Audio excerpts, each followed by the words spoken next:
Start करते हैं। ओम अज्ञानतिमिरन्धस्य ज्ञानाञ्जनशलाकया चक्षुरुन्मीलितं येन तस्मै श्रीगुरवे नमः। श्रीचैतन्यमनोभीष्टं स्थापितं येन भूतले स्वयं रूपदा मह्यं ददाति सपदान्तिकम्। वन्देऽहं श्रीगुरोः शिवतापदकमलं श्रीगुरून् वैष्णवांश्च श्रीरूपं सागरजातां सहगना रघुनाथामृतं तं सजीवं साद्वैतं सावधूतं परिजनासहितं कृष्णचैतन्यदेवं श्रीराधा कृष्णपादान् सगना ललिता श्रीविशाखान्वितांश्च नमो विष्णुपादाय कृष्णप्रेष्ठाय भूतले श्रीमते भक्तिवेदान्त स्वामिनिति नामिने नमस्ते सारस्वते देवे गौरवाणी प्रचारिणे शेषाशुद्धवादी पाश्चात्य देशतारिणे वाञ्छाकल्पतरुभ्यश्च कृपा सिन्धुभ्य एव च पतितानां पावनेभ्यो वैष्णवेभ्यो नमो नमः। नमो महावदन्याय कृष्ण प्रेम प्रदायते कृष्णाय कृष्ण चैतन्य नामने गौरतसे नमः। हे कृष्णा करुणा सिंधु दीनबंधु जगतपते गोपीशा गोपिका कांता राधा कांता नमोस्तुते। तप्त कांचन गौरांगी श्री राधे वृंदावनेश्वरी वैष्णवां सुते देवी प्रणमामि हरिप्रिये विंध्याचल निवासाय नित्याय परमात्मने बलभद्र सुभद्राभ्यां जगन्नाथाय ते नमः। जय श्री कृष्ण चैतन्य प्रभु नित्यानंद श्री अद्वैत गदाधर शिवासादि गौर मुक्तिवृंद। हरे कृष्णा कृष्णा कृष्णा हरे हरे हरे राम राम राम हरे।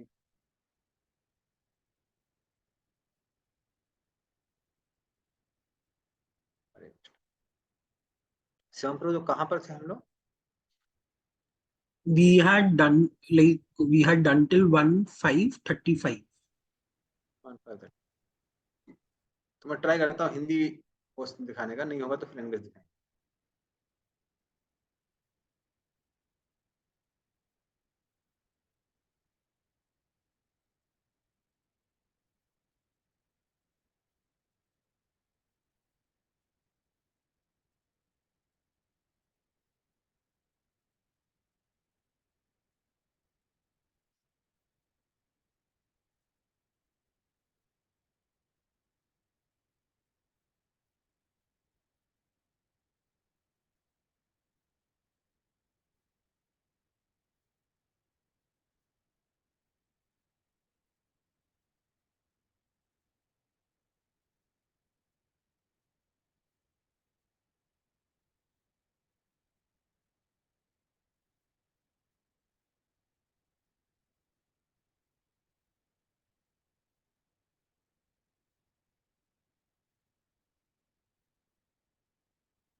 तो हम लोग नारद मुनि कथा सुन रहे थे कि कैसे नारद मुनि ब्रह्मा जी के पिछले जन्म में वो एक दासी के पुत्र थे। तो उनको ये भी नहीं पता था कि उनके पिता कौन है, दासी के पुत्र होने के कारण। और फिर हम देखते हैं कैसे सौभाग्य से उस समय उस स्थान पर कुछ भक्ति वेदांत आते हैं और चतुर्मास के समय जिस समय बारिश नहीं होती है, सॉरी बारिश हो रही होती है, तो जो साधु लोग हैं वो एक ही स्थान पर रहकर भजन करते हैं, यहाँ वहां ट्रेवल नहीं करते हैं। इसलिए वहां पर इधर उधर पर अलग स्थान पर हम देखते हैं कौन मिलता है उनको, सॉरी उस ट्रेवल नहीं करते हैं, उस स्थान पर उनकी भेंट किनसे होती है? भक्ति वेदांत से होती है। और वो फिर भक्ति वेदांत की अच्छी से सेवा करते हैं। सेवा करने के बाद उनका उच्चिष्ट ग्रहण करते हैं उनके परमिशन से, और धीरे धीरे करके उनकी भक्ति में प्रगति होती है।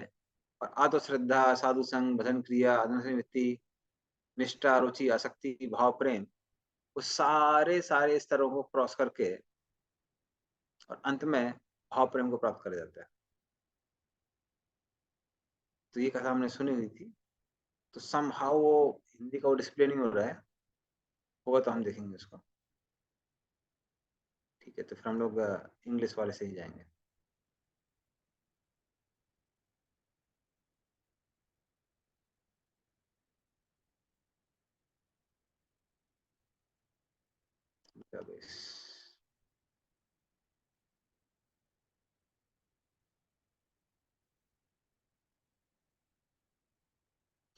1534, right?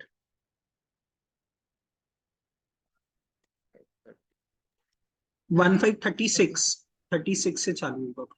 36 ठीक।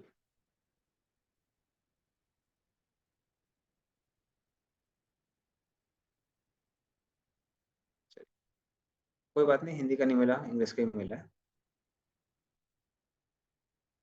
कुर्वाणा यत्र कर्माणि भगवत चिकित्स्याकृत गणन्ति गुणनामानि कृष्णस्यानुस्मरन्ति च। तो उसके बाद क्या होता है कि जैसा जैसा भक्ति वेदांत ने कहा था, नारद मुनि उसी अनुसार क्या करते हैं, भगवान की पूजा करते हैं और भगवान के आगे पालन करना चालू करते हैं। तो इस तरह से हमेशा निरंतर वो भगवान के नाम, रूप, गुण, लीला, इन सब का स्मरण करते हैं। तो इनको स्मरण करते हुए, पर वो स्मरण किसके अनुसार करते हैं? स्मरण वैसे ही करते हैं जैसे भक्ति वेदांत कह के गए थे, क्योंकि भगवान की कैसी सेवा करनी है भगवान ने कहा दिया है, शास्त्रों में दिया है। धर्मम तु साक्षात भगवत प्रणीतम, नाते विदु सूर्यो नापि देवा, न सिद्ध मुख्य असुरा मनुष्य, कुतोनु विद्याधरण चारणाद्या। तो भगवान ने भगवान धर्म का स्थापना करते हैं, और वो कहाँ दिया हुआ है? वो शास्त्रों में दिया हुआ है। तो कोई भी व्यक्ति मनगढ़ंत तरीके से आप संसार में क्या नहीं बन सकता है? धर्म का प्रवक्ता नहीं बन सकता। क्योंकि धर्म क्या है, अधर्म क्या है, ये कहाँ दिया है? ये वेद शास्त्रों में दिया हुआ है। और आप देखेंगे कि भारत में लोग अपने अपने स्टाइल से कुछ कुछ करते रहते हैं। मैंने पहले भी आपको बहुत सारे एग्जाम्पल दिए। कई बार कुछ लोग जाते हैं भगवान के सामने उठक बैठक लगाते हैं, कुछ लोग अपने कान पकड़ने लगते हैं। तो अलग अलग काम करते हैं। तो अगर मंदिर में, किसी मंदिर में जाइए और 2-3 घंटे बैठिए, देखेंगे आपको लोग अलग अलग काम कर रहे हैं। लेकिन इसमें हर चीज धर्म नहीं है, क्योंकि धर्म किसके अनुसार है? धर्म जो शास्त्रों में दिया है उसके अनुसार धर्म। ये नहीं कि मनगढ़ंत कुछ भी धर्म होता है। और खासकर जब भक्ति की बात आती है, भक्ति बहुत पर्सनल चीज है। जैसे मुझे क्या पसंद है क्या नहीं पसंद है कौन जानता है? जो मेरे फैमिली मेंबर्स हैं वो लोग जानते हैं, जो करीबी लोग हैं वो जानते हैं। उसी तरह से कृष्ण के जो शुद्ध भक्त हैं वो जानते हैं कृष्ण को क्या पसंद है क्या नहीं पसंद है, किस तरह से उसे डील करना चाहिए, कैसे डील नहीं करना चाहिए। तो जब व्यक्ति उनके अंडर ट्रेन होता है, तब उसको समझ में आता है भगवान के साथ कैसे डील करना चाहिए, कैसे डील नहीं करना चाहिए। अन्यथा लोग अपने मन में कुछ तो धारणा बना के रखते हैं। कैलकाटा में हमारे कांग्रेस में एक माता जी है, तो वो अपना लड्डू गोपाल का बोलते हैं हमारा बेटा है, जैसे मन में उनकी वैसी सेवा करती है। वो तो बल्कि वॉशरूम में ले जाके कई बार उनको नहला भी देती है। तो हमारे ब्रह्मचारी लोगों ने कई बार उनको समझाया कि माता जी ऐसे नहीं करते हैं, ये शास्त्रों में नहीं दिया है। कह रहे तुम घुसट ब्रह्मचारी लोग से अपने मन से कुछ कुछ बनाते रहते हो।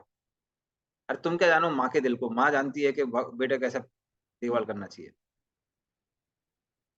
तो ये भावना अच्छी बात है, अच्छी भावना है, किंतु भगवान की कैसी सेवा करनी चाहिए भगवान ने खुद शास्त्रों में दिया हुआ है।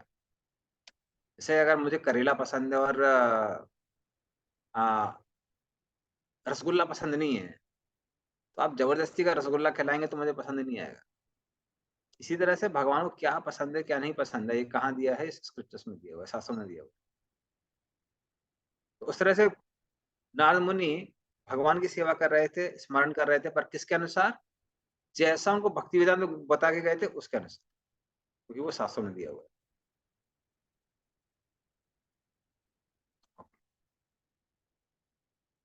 ओम नमो भगवते तुभ्यं वासुदेवाय धीमहि प्रद्युम्नानुरुद्धाय नमः संकर्षणाय च। हरे कृष्णा प्रभु जी। पढ़िए। प्रभु जैसे कि शास्त्रों में तो लिखा है कि भगवान को नहा धो करके अच्छे से मतलब तब पवित्र होकर के तब भगवान का सेवा करना चाहिए। लेकिन कर्माबाई की खिचड़ी में हम लोग देखते हैं कि कर्माबाई तो बिना नहाए भगवान का भोग बनाती थी। और फिर किस मेरे को याद नहीं है, किसी ने उनको मना किया तो फिर वो नहा के बनाने लगी, तो फिर जगन्नाथ ने कहा कि आपने क्यों उनको रोका, और फिर से वो वैसे ही खिचड़ी बनाने लगी। तो कई बार ऐसा भी देखते हैं ना कि इस तरह का भी होता है। देखिए एक्सेप्शनल केसेस, उन्होंने कर्माबाई ने पूर्व जन्म में पहले ही सारी साधना भक्ति की हुई, और हमको भी सिचुएशन पता नहीं है, हो सकता है ये सिचुएशन ओल्ड एज की हो।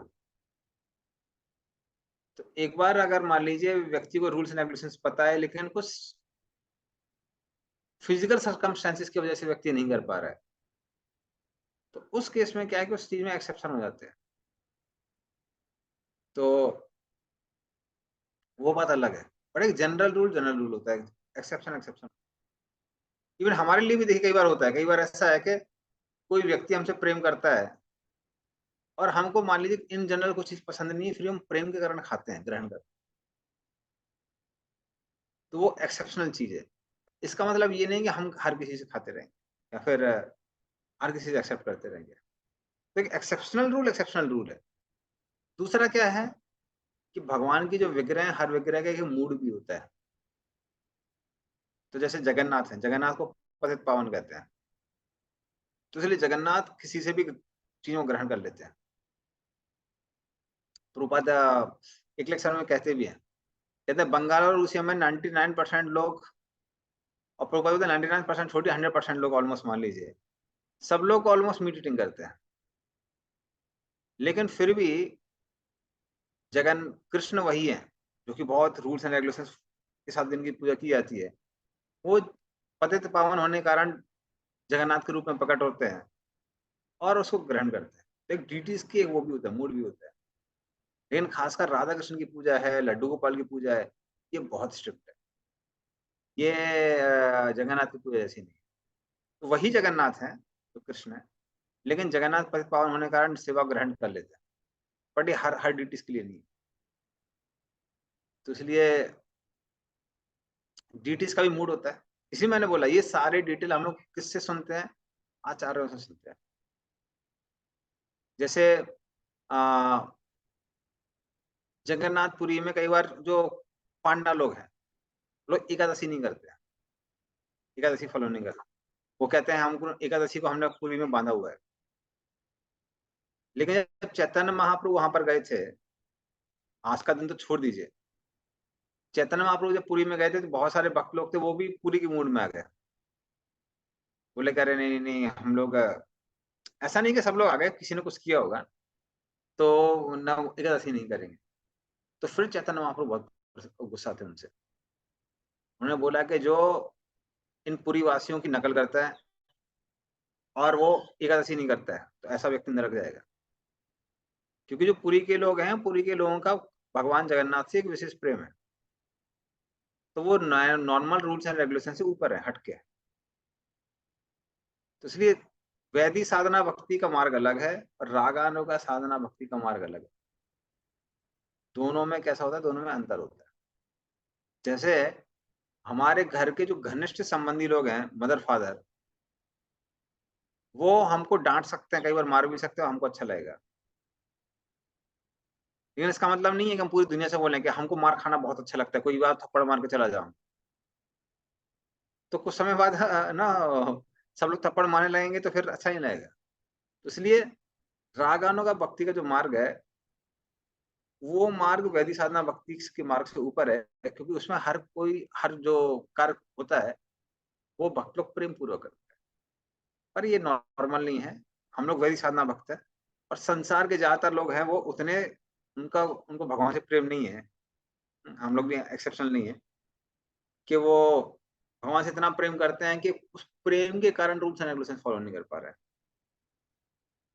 तो कर्मा भाई के लिए ऐसा हो सकता है कि भाई वो बुजुर्ग हैं, बुजुर्ग होने के कारण अगर उनको मालूम है वो लोग वो नहाएंगे धोएंगे, टाइम लगेगा, तो फिर खिचड़ी बनाना लेट हो जाएगा, इसलिए वो बिना नहाए बना देती है।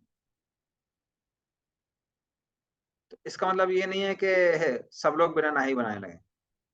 जगन्नाथ उसके बाद ऐसा तो है नहीं भाई, भले ही जगन्नाथ के जो पंडा है, कर्मा बाई की प्रशंसा करते हैं उनके प्रेम के कारण, उनका प्रेम बहुत है जगन्नाथ से। इसका मतलब ये नहीं कि सारे पंडा लोग बिना नहाए ही खिचड़ी बनाते हैं, नहीं, अब से हम लोग रूल बना देंगे पूरे पूरी में ना, सारी जो भगवान के लिए भोग बनेगा वो बिना नहाए बनेगा, ऐसा नहीं है। तो प्रेम अलग चीज है, और एक राग का भक्ति का जो प्रेम है, और वैदिक साधना भक्ति का मार्ग अलग है। ठीक है। तो प्रभु वही हम यही पूछना, मेरा मतलब यही था कि मतलब मूड हम लोग को पता नहीं है कि कैसे किसका क्या भगवान एक्सेप्ट करेंगे, ये हम लोग को पता नहीं लगता है ना, इससे हम लोग ये रूल्स रेगुलेशंस है वो हमारे लिए है, वो दूसरे को जज करने के लिए नहीं है। हम किसके बारे में कमेंट कर सकते हैं? जिनको हम लोग गाइड कर सकते हैं। तो एक डिसाइपल, डिसाइपल मतलब हम जिसको ट्रेन कर रहे हैं, और हमारे खुद के बेटा बेटी, तो अपने बच्चों को और डिसाइपल को, इनको करेक्ट करने का अधिकार होता है व्यक्ति का। लेकिन बाकी जो लोग हैं उनकी तरफ हमारा एटीट्यूड कैसा होना चाहिए कि भाई वो उनके और कृष्ण के बीच में वो देखेंगे, हमको कुछ पता नहीं है। ठीक है।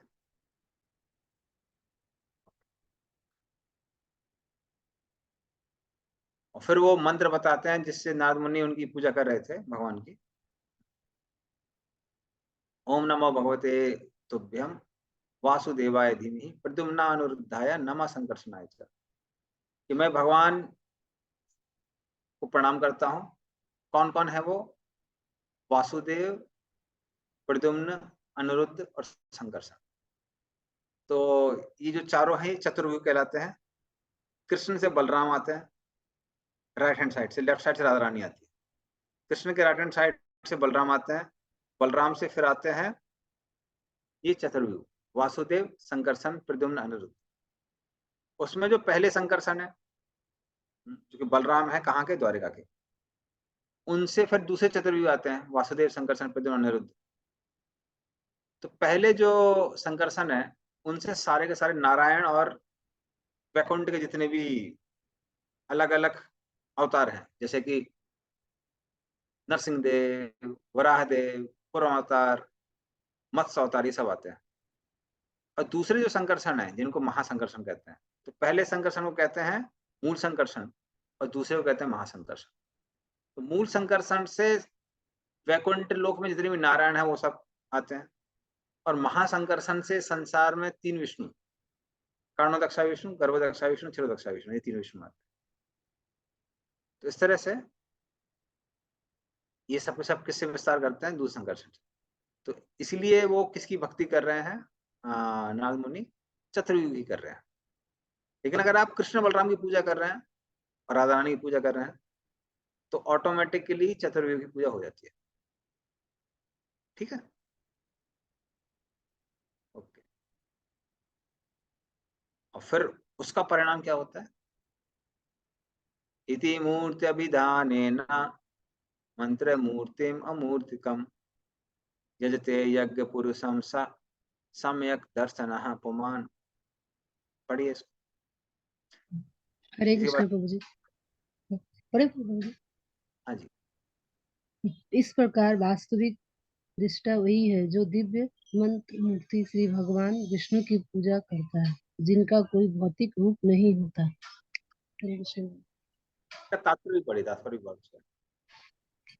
तात्पर्य: हमारी वर्तमान इंद्रिया भौतिक तत्वों की बनी है, अथवा वह भगवान विष्णु के दिव्य रूप को ठीक से अनुभूति नहीं कर पाती, अतः उनकी पूजा कीर्तन की दिव्य विधि के माध्यम से ध्वनि में की जाती है। जो वस्तु हमारे अपूर्ण इंद्रियों के क्षेत्र के बाहर है, उसे ध्वनि स्वरूप के द्वारा भली भांति अनुभूत किया जा सकता है। यदि कोई दूर खरा ध्वनि उत्पन्न कर रहा है तो उसका यथार्थ अनुभव किया जा सकता है। यदि भौतिक दृष्टि से यह संभव है तो फिर आध्यात्मिक दृष्टि से कोई नहीं होगा। यह अनुभव कोई कोरा निराकार अनुभव नहीं है, यह उन दिव्य ईश्वर का वास्तविक अनुभव है जो सच्चिदानंद स्वरूप है।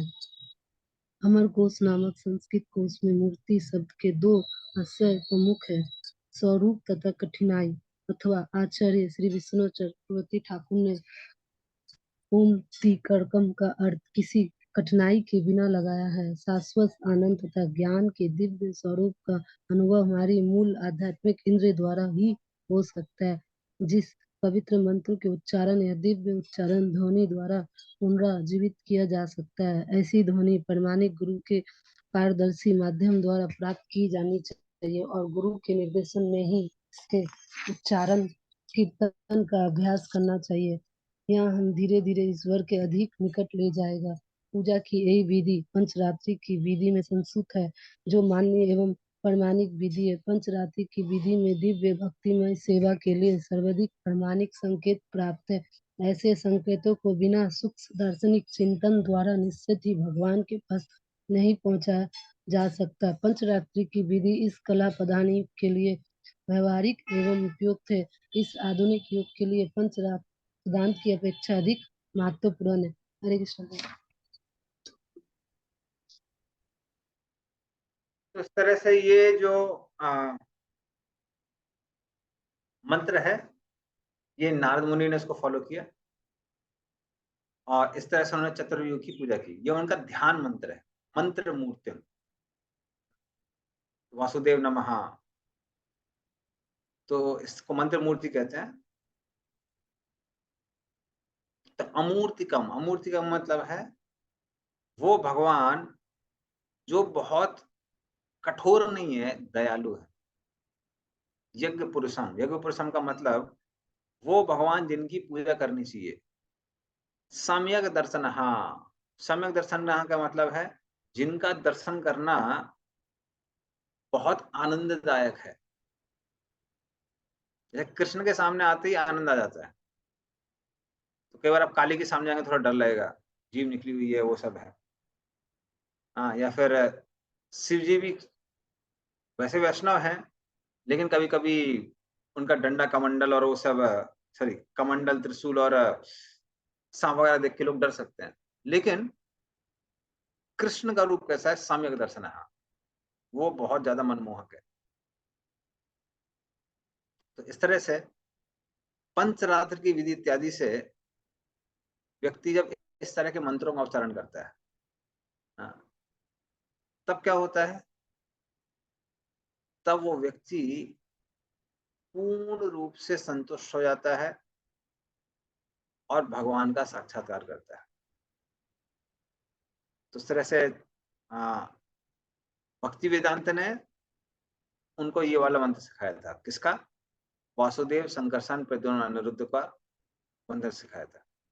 और कलयुग में जो अपना मंत्र है, जो कि हमारे भक्त लोग करते हैं, इति सोत्स्कम नाम नाम कली कलमस नाशनम माता परतरपाय सर्ववेदेषु दृश्यते। तो हमारा मंत्र है हरे कृष्णा कृष्ण कृष्ण हरे हरे, हरे राम राम राम। क्योंकि कलयुग में इसके अलावा और कोई मंत्र उद्धार करने वाला नहीं है। हम लोग बहुत पतित हैं, इसलिए कलयुग में हमारा यह मंत्र। तो नारद मुनि ने इस तरह से इस मंत्र पर ध्यान किया और मंत्र धारण करने से क्या हुआ? इमं स्वानिगमं ब्रह्मन् अवेद मदनु अनुष्ठितम अदान में ज्ञानम ऐश्वर्यम स्वस्मिन भावम च केशवः। पढ़िए इसका अर्थ। हरे कृष्ण प्रभु जी। हे ब्राह्मण, इस प्रकार सर्वप्रथम भगवान कृष्ण ने मुझे वेदों के गुह्यतम अंशों में निहित भगवान के दिव्य ज्ञान का, फिर आध्यात्मिक ऐश्वर्य का और तब अपनी घनिष्ठ प्रेम में सेवा का वर दिया। हरे कृष्ण प्रभु जी। तो अभी उस मंत्र को उच्चारण करने से क्या हुआ? मुझे वो दिव्य ज्ञान प्राप्त हुआ। तो दिव्य ज्ञान कैसे प्राप्त होता है? एक तो श्रवण हम लोग करते हैं, वो इंपॉर्टेंट है, लेकिन वाकई में जो ज्ञान है वो उदित होता है हृदय से। इसलिए हम देखेंगे एक ही चीज को अलग अलग लोग सुनते हैं और कुछ लोग उसको धारण कर पाते हैं, कुछ लोग धारण नहीं कर पाते हैं।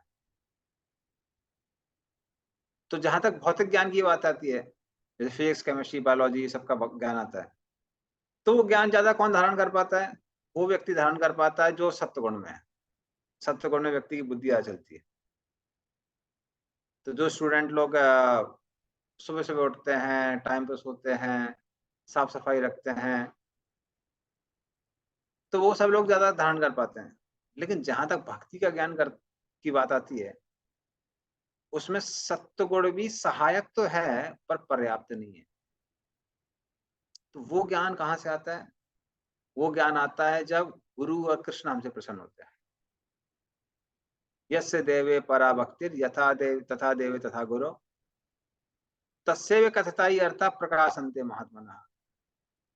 तो जब व्यक्ति की भक्ति भाव से गुरु और कृष्ण प्रसन्न होते हैं, तब हृदय में ये ज्ञान कैसा होता है? उदित होता है।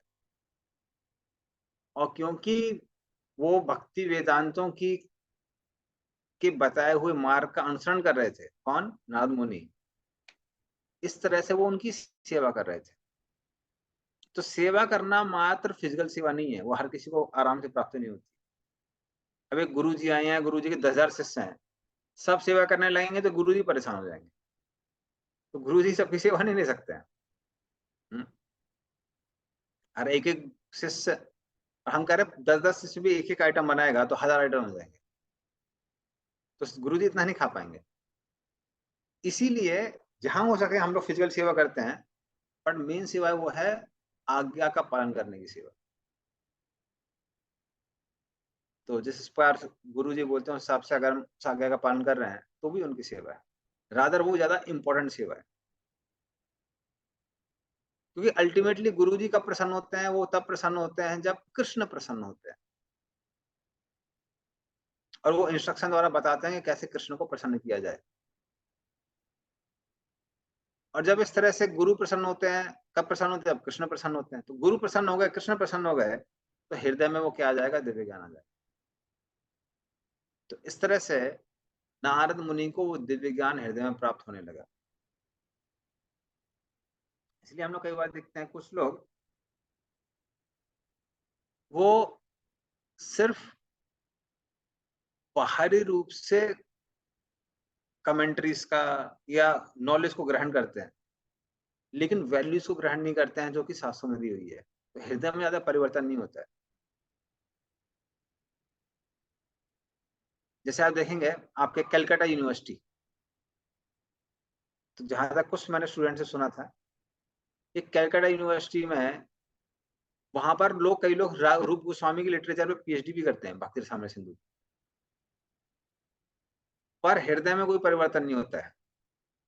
एक हाथ में जाम और दूसरे हाथ में किताब। तो दारू पीते रहते हैं और साथ में वो स्टडी करते रहते हैं, और चरित्र में कोई चेंज नहीं आता है। लेकिन वही आप देखेंगे जो भक्त लोग इस्कॉन के हैं, वो रूप गोस्वामी की बुक्स पढ़ते हैं, प्रभुपाद की बुक्स पढ़ते हैं, हृदय में इतना परिवर्तन आ जाता है। क्यों आ जाता है? क्योंकि वो सिर्फ ज्ञान प्राप्त नहीं कर रहे हैं, वो कल्चर भी फॉलो कर रहे हैं, भगवान की सेवा कर रहे हैं, जैसा कि हमारे आचार्यों ने बताया हुआ है।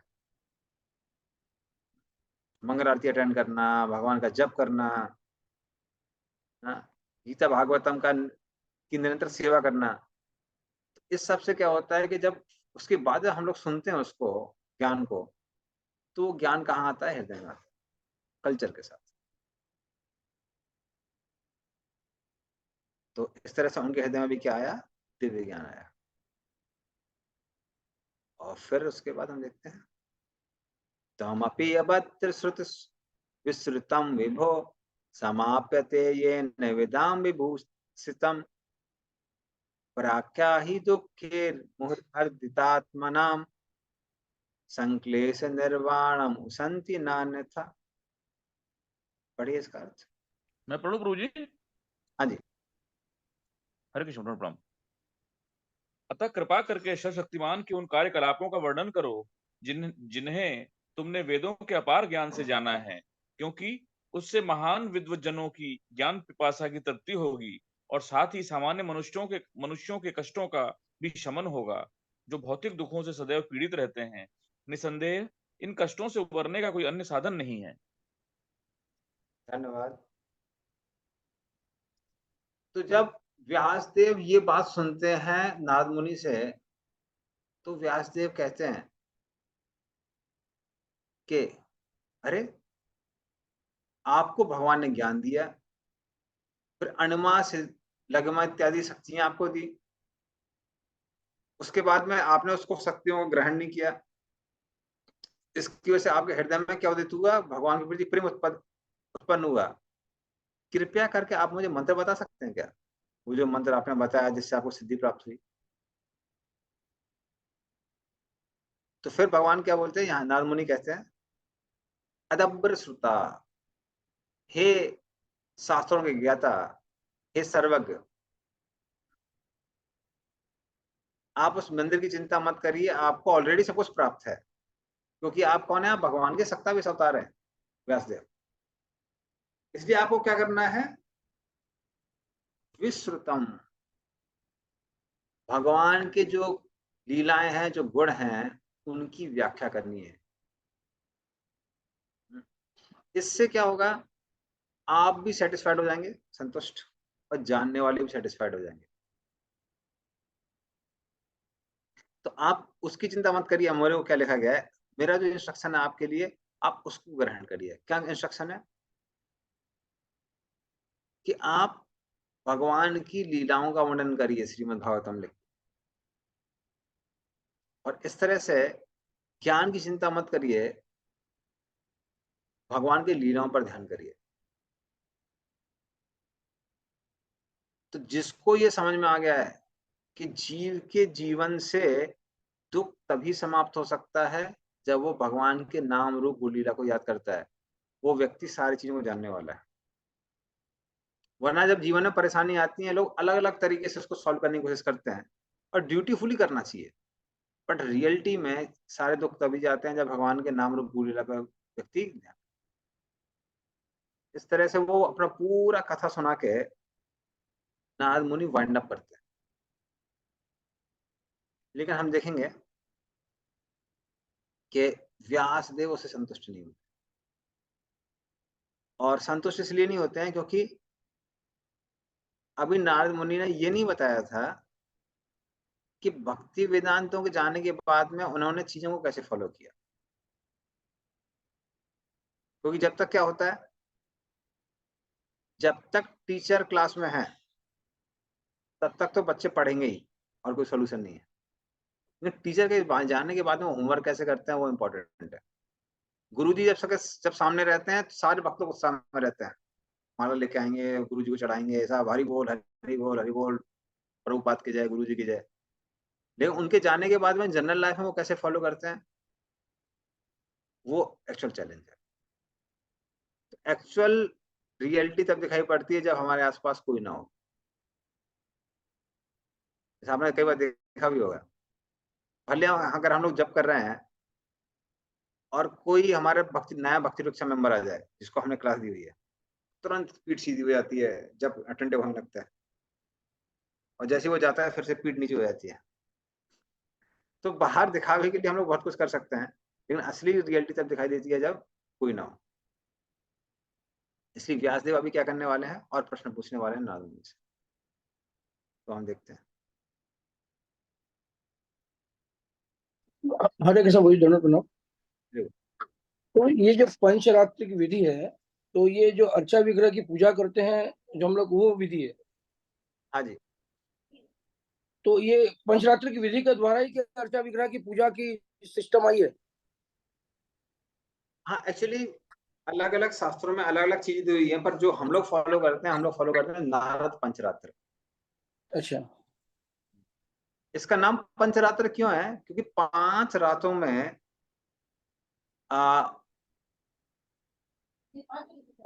उन्होंने, भगवान विष्णु ने उनको सिखाया था कि कैसे उनकी पूजा करनी चाहिए।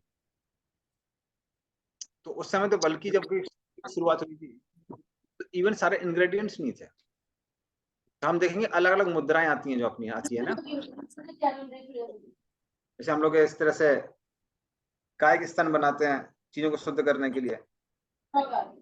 ये सारी की सारी जो मुद्राएं हैं, ये सब मुद्राएं वो मुद्राएं हैं जिससे ब्रह्मा जी ने भगवान नारायण की पूजा की है। अच्छा। तो भगवान मात्र नहीं संतुष्ट है। तो ये सारे के सारे जो डिटेल हैं ये नारद पंचरात्र में दिए हुए हैं, और उसके अनुसार हम लोग क्या करते हैं, उसके अनुसार भगवान की ड्यूटी वर्षिप करते हैं। ये हम लोग को क्या नारद मुनि द्वारा मिली है? हाँ, ये नारद मुनि का द्वारा दिया हुआ है। हाँ, माने ब्रह्मा जी ने पहले जाना है इसको, फिर हाँ, उसके बाद में नारद मुनि को। ब्रह्मा जी ने फिर नारद मुनि को सिखाया, नारद मुनि ने उसका संकलन किया और उस संकलन के अनुसार हम लोग उसको हरि बोल। ठीक, वो भी क्लियर हो गया कि 5 दिनों के अंदर, वो मेरा प्रश्न था कि 5 दिन के अंदर में भगवान ने जो है बताया ब्रह्मा जी को, नारद मुनि को, वही बताया आपने ना? हाँ जी 5 रातों में, 5 रातों में, हाँ, पंचरात्रि। माने ये नारद मुनि को बताया ना? ये बनाया ब्रह्मा जी को, फिर ब्रह्मा जी ने वो शिक्षा नारद मुनि को दी। वो 5 रातों में, 5 रात्रि में। ओके, थैंक यू, हरे कृष्ण। सूत उवाच एवं निशम्य भगवान् देवर्षि जन्म कर्म च भूया पप्रच्छ तं ब्रह्मन् व्यासः सत्यवती सुतः। पढ़िए इसका अर्थ। हरे कृष्ण प्रभु जी।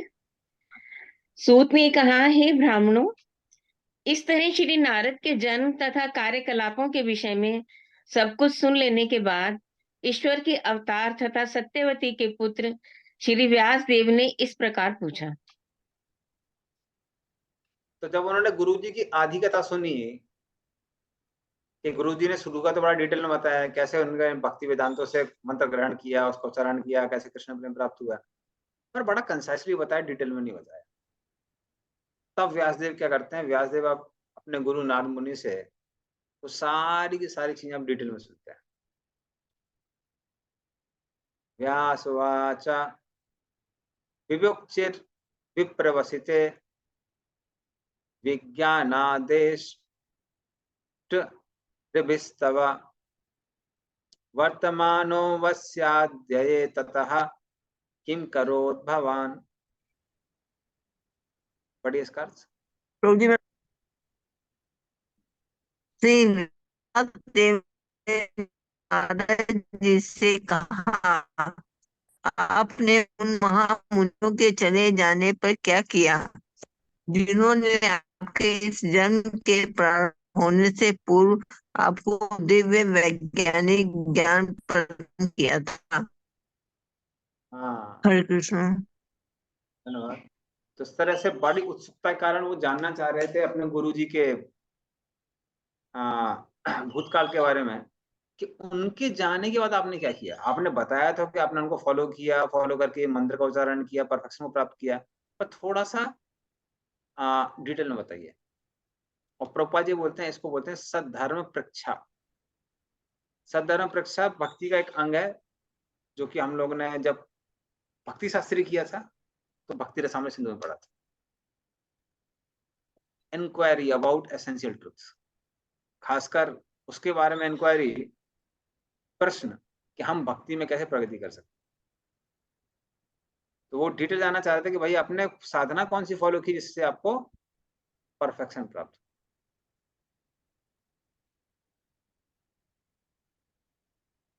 स्वयंभुवा कया वृत्त्या वर्तितं ते परम वयः कथं चेदम उदस्राक्षी काले प्राप्ते कलेवरम। पढ़िए इसका अर्थ। हरे कृष्ण। हे ब्रह्मा के पुत्र, आपने दीक्षा लेने के बाद किस प्रकार जीवन बिताया और यथा समय अपने पुराने शरीर को त्याग कर आपने यह शरीर कैसे प्राप्त किया। हरे कृष्ण। इदम कलेवरम, कि किस तरह से ये जो कलेवर अर्थात शरीर जो आपको प्राप्त हुआ था दासी से, कैसे उसको आपने त्यागा, उसको त्यागने के बाद बाकी जो जीवन था वो आपने कैसे गुजारा। तो वो सारे के सारी चीजें हमको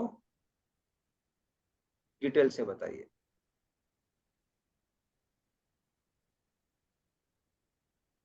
प्राकल्प विषयामेताम समृतिम ते मुनि सत्तम नहीं ऐसे व्यवधात काल ऐसे सर्व निराकृति ही। पढ़िए इसका अर्थ।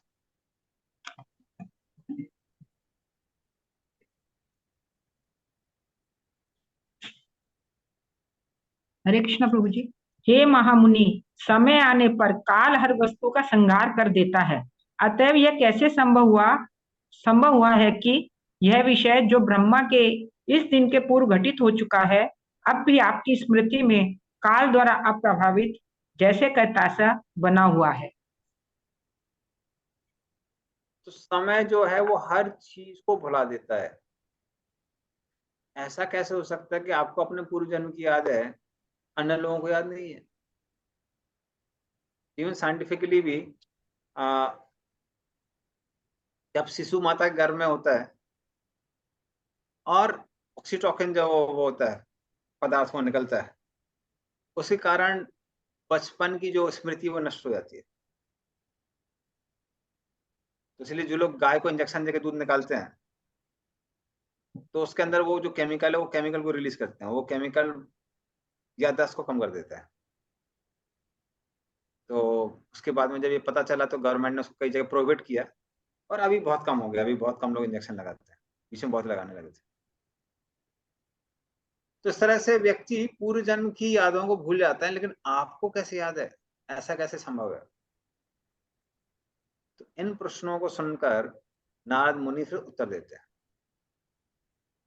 नारद उवाच भिक्षुभिर्विप्रवसिते विज्ञानादेष्टर्भिर्मम वर्तमानो अवस्यते तत् एतत् कारसम्।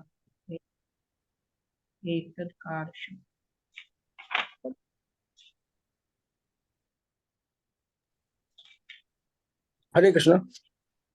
श्री नारद मुनि ने कहा, जिन महर्षियों ने मुझे आध्यात्म का वैज्ञानिक ज्ञान प्रदान किया था वे अन्य स्थानों को चले गए और मुझे इस प्रकार से अपना जीवन बिताना पड़ा। इस तरह से वो कहने लगे कि वो तो भाई 4 मास के लिए रहे और 4 मास के रहने के बाद 4 मास में रहने के बाद फिर वो अपने स्थान में चले गए, और मेरा क्या हुआ? एकात्मजा में जननी योषेन मूढ़ा च किंकरी मयि आत्मजे अनन्य गतो चक्रे सेहानुबंधनम। पढ़िए इसको। हरे कृष्णा प्रभु जी। मैं अपनी माता का इकलौता पुत्र था। वह न केवल भोली भाली स्त्री थी अपितु दासी भी थी। क्योंकि मैं उसकी एकमात्र संतान था, अतः उसकी रक्षा का कोई अन्य साधन न था। अतः उसने मुझे अपने स्नेह पाश में बांध रखा था। हरे कृष्णा। तो वो लोग तो वो चले गए, किंतु मेरी माता मुझसे बहुत स्नेह करती थी। कारण क्या है? पहले बात तो वो दासी थी ना, उसका ऐसा नहीं कोई पति साथ में था प्रोटेक्ट करने के लिए। फिर आश्रित भी थी लोगों पे, दूसरे लोगों पर आश्रित थी, तो हमारा मेंटेनेंस करना बहुत मुश्किल था। और फिर क्योंकि और कोई उसका रक्षा करने वाला नहीं था, तो मैं ही रक्षा करने वाला था। क्योंकि जो स्त्री होती है उसका हमेशा रक्षा होनी चाहिए, बचपन में पिता के द्वारा, जवानी में पति के द्वारा और बुढ़ापे में पुत्र के द्वारा। और मैं तो एक आत्मजा अर्थात एक ही बेटा हूं, अकेला बेटा था, उसके अलावा मेरे जीवन में और कोई था नहीं। तो इसलिए मैं उसे बहुत ज्यादा आसक्त था, और आसक्ति के कारण वो मुझे छोड़ नहीं रही थी, स्वतंत्रता नहीं थी मेरे पास।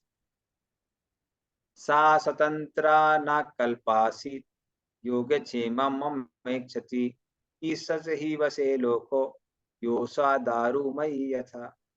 पढ़िए इसको। हरे कृष्ण प्रभु जी। वह मेरा लालन पालन अच्छी तरह करना चाहती थी, लेकिन परीक्षित होने के कारण वह मेरे लिए कुछ भी नहीं कर पाती थी। यह संसार परमेश्वर के पूर्ण नियंत्रण में है, अथवा प्रत्येक व्यक्ति कठपुतली नाचने वाले के हाथ में किसी काठ की गुड़िया के समान है।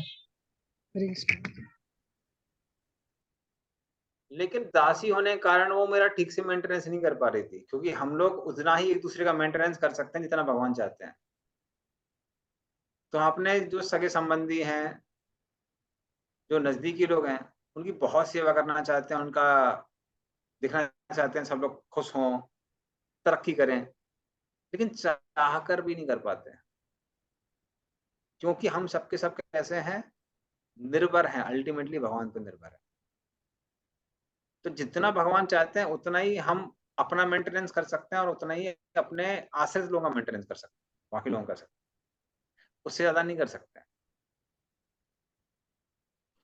तो आप यहाँ देखेंगे नारद मुनि ने ये ब्लेम नहीं किया, भक्ति वेदांत बोल के गए, मैंने इतना जप किया, उनकी इतनी सेवा की थी, देखो मेरी माँ ने, फिर भी देखो उनका मेंटेनेंस नहीं हो पा रहा था, हमारे घर में कोई इकोनॉमिक प्रोग्रेस नहीं हुई।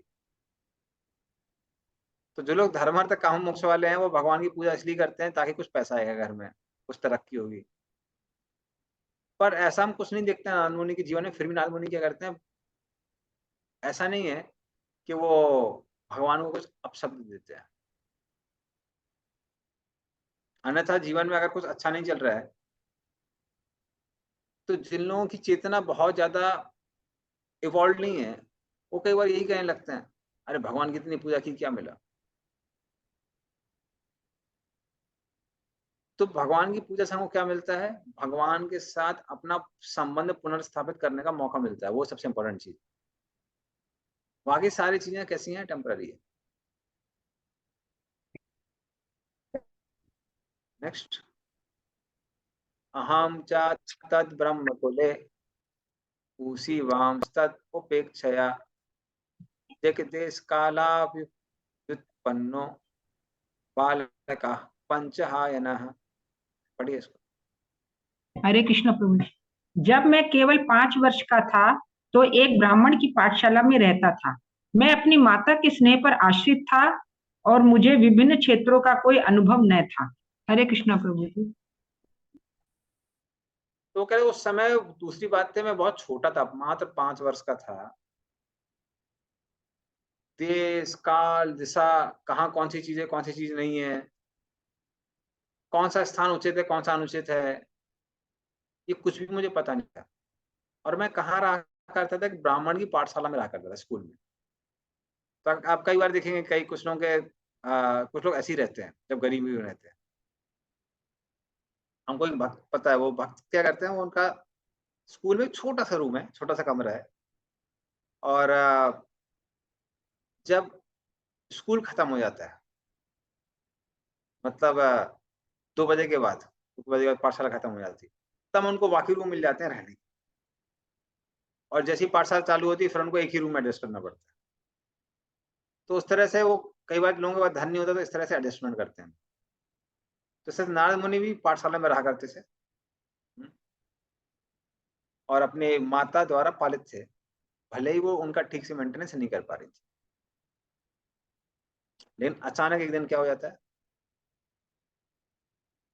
एकदा निर्गताम गेहा दुहंतीम निशिगाम पथि सर्पो अदसत पदा स्पृष्टः कृपणम कालचोदितः।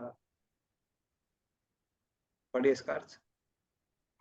हरे कृष्ण प्रभु जी। एक बार जब मेरी माँ बेचारी रात्रि के समय गाय ढूंढने जा रही थी तो परम काल से प्रेरित एक सर्प ने मेरी माता के पांव में डस लिया। हरे कृष्ण प्रभु जी। और एक दिन क्या होता है, इस तरह से माता मेरी जब गाय को दूहने जा रही थी उस समय एक सांप आकर उनको काट लेता है। तो अब ऐसे में अगर कोई देखेगा तो बोलेगा, अरे बाप रे, भक्ति करके क्या मिला उनको। एक तो पैसा नहीं मिला, ठीक है, मेंटेनेंस करने में दिक्कत हो रही थी, माता के लिए थी, बच्चा छोटा सा है, ऊपर से क्या हुआ, माँ को ही सांप ने डस लिया। क्या मिला भाई भगवान की पूजा करते। तो लोगों का ऐसा रिस्पॉन्स हो सकता है, लेकिन अभी हम देखते हैं नारद मुनि का रिस्पॉन्स क्या है। नारद मुनि ने उसको कैसे देखा। तदा तत् अहम ईशस्य भक्तानां सम अभीप्सतः अनुग्रहं मन्यमानः प्रातिष्ठम दिशम उत्तराम। पढ़िए इसको।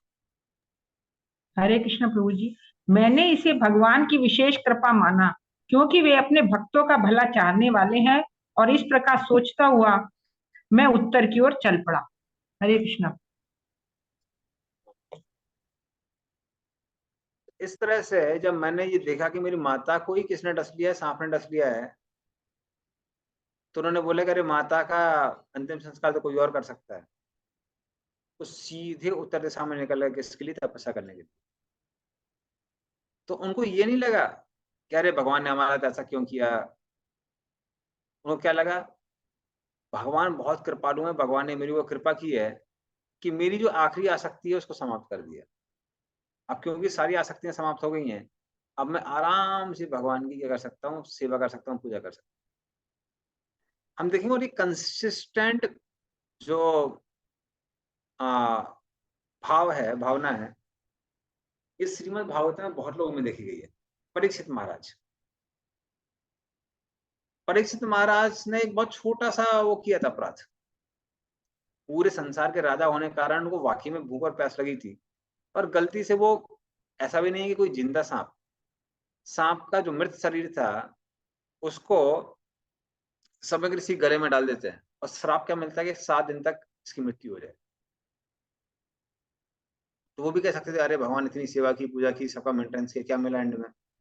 श्राप मिल गया। पर वो क्या देखते हैं, वो देखते हैं भगवान की कृपा है। तो भगवान कृपा करके भगवान ने मुझे मौका दिया कि 7 दिन मैं लगातार कृष्ण कथा सुन सकता हूँ, और वो श्रीमद् भागवतम सुनने चले जाते हैं। उसी तरह से हम देखते हैं जो महाराज वेणा के पिता थे, वो भी भगवान के महान भक्त थे। तो वो देखते हैं बेटा नालायक निकलता है, और बचपन से ही बच्चों को खेलते खेलते मार दिया करते थे। तो वो भी एक समय तक अपने बेटे को सुधारने का प्रयास करते हैं, पर बेटा नहीं सुधरता है। तो वो मन में क्या सोचते हैं, कहते हैं ये भगवान की कृपा है। अगर पुत्र से आसक्ति हो जाती तो संसार में रहना पड़ता, लेकिन ऐसे नालायक बेटा हुआ है तो अच्छा मौका है संन्यास लेने का। वो घर को त्याग के तपस्या के निकल जाते हैं। उसी तरह से हम देखते हैं यहाँ पर भी नारद मुनि उसको देखते हैं कि ये भगवान की कृपा है, और भगवान की कृपा, उसको भगवान की कृपा मान के वो क्या करते हैं, अब वो निकल जाते हैं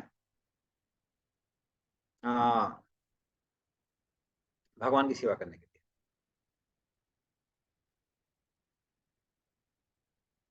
स्वीतान, अच्छा दूसरी चीज क्या है, एक और चीज है रिमार्केबल। हम देखते हैं कि नारद मुनि का एक्शन अलग था और पांडवों का एक्शन अलग था। पांडव लोगों को जब 14 वर्ष का 13 वर्ष का वनवास और 1 वर्ष का अज्ञातवास मिलता है, तो उस समय पांडव लोग वो वनवास के बाद में वापस आते हैं और फिर क्लेम करते हैं कि हमारा राज्य वापस करिए। वो नहीं सोचते अरे भगवान की कृपा के साथ भगवान चाहते हैं कि तपस्या करते रहो, अब राज्यवादी करने की आवश्यकता नहीं है। कौन जंजाल झेलेगा इतना सब, है? ये शकुनी और दुर्योधन सबसे डील करता रहेगा। इससे बढ़िया हम लोग भी संन्यास ले लेते हैं, चले जाते हैं। तो उनकी केस में हम देखते हैं कि वो आके फिर क्या करते हैं, वो राज्य करते हैं। इस तरह से जो डिटेल्स हैं, डिटेल्स हर भक्त के लिए अलग अलग हो सकते हैं।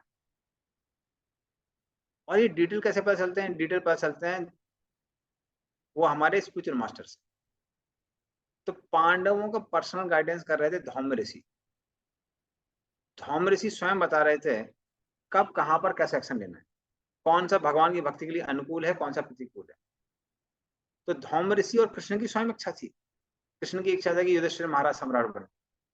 इसीलिए पांडव लोग चीजों को त्यागते नहीं है, वो युद्ध करते हैं, संग्राम करते हैं, और फिर वापस अपना राज्य प्राप्त करते हैं। और यहाँ नारद मुनि को हम देखते हैं वो तपस्या के लिए निकल जाते हैं। इसलिए जो एक्शंस के डिटेल्स हैं वो हर भक्त के लिए अलग अलग हो सकते हैं। इसीलिए कुछ बड़ा डिसीजन लेने से पहले हमको क्या करना चाहिए, अन्य भक्तों से सलाह मशवरा करना चाहिए, तब हम सही डिसीजन ले सकते हैं।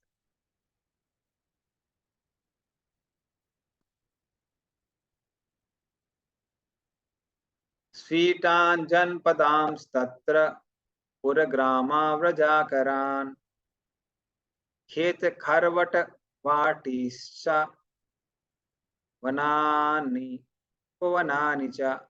पढ़िए इसको।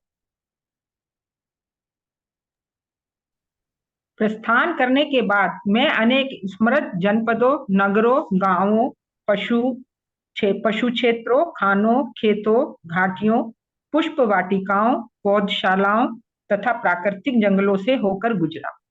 हरे कृष्ण। धन्यवाद। इस तरह से वो अलग अलग स्थानों से निकले, जनपद इत्यादि जहाँ पे लोग बहुत रहते हैं, बहुत सारे लोग रहते हैं डिस्ट्रिक्ट से। उसके बाद में पूरा बड़े बड़े शहरों से निकला, गांव से गया। व्रज आकरण, जो अलग अलग ग्वालों के घर थे, ग्वाल एक गांव थे, वहां से निकला।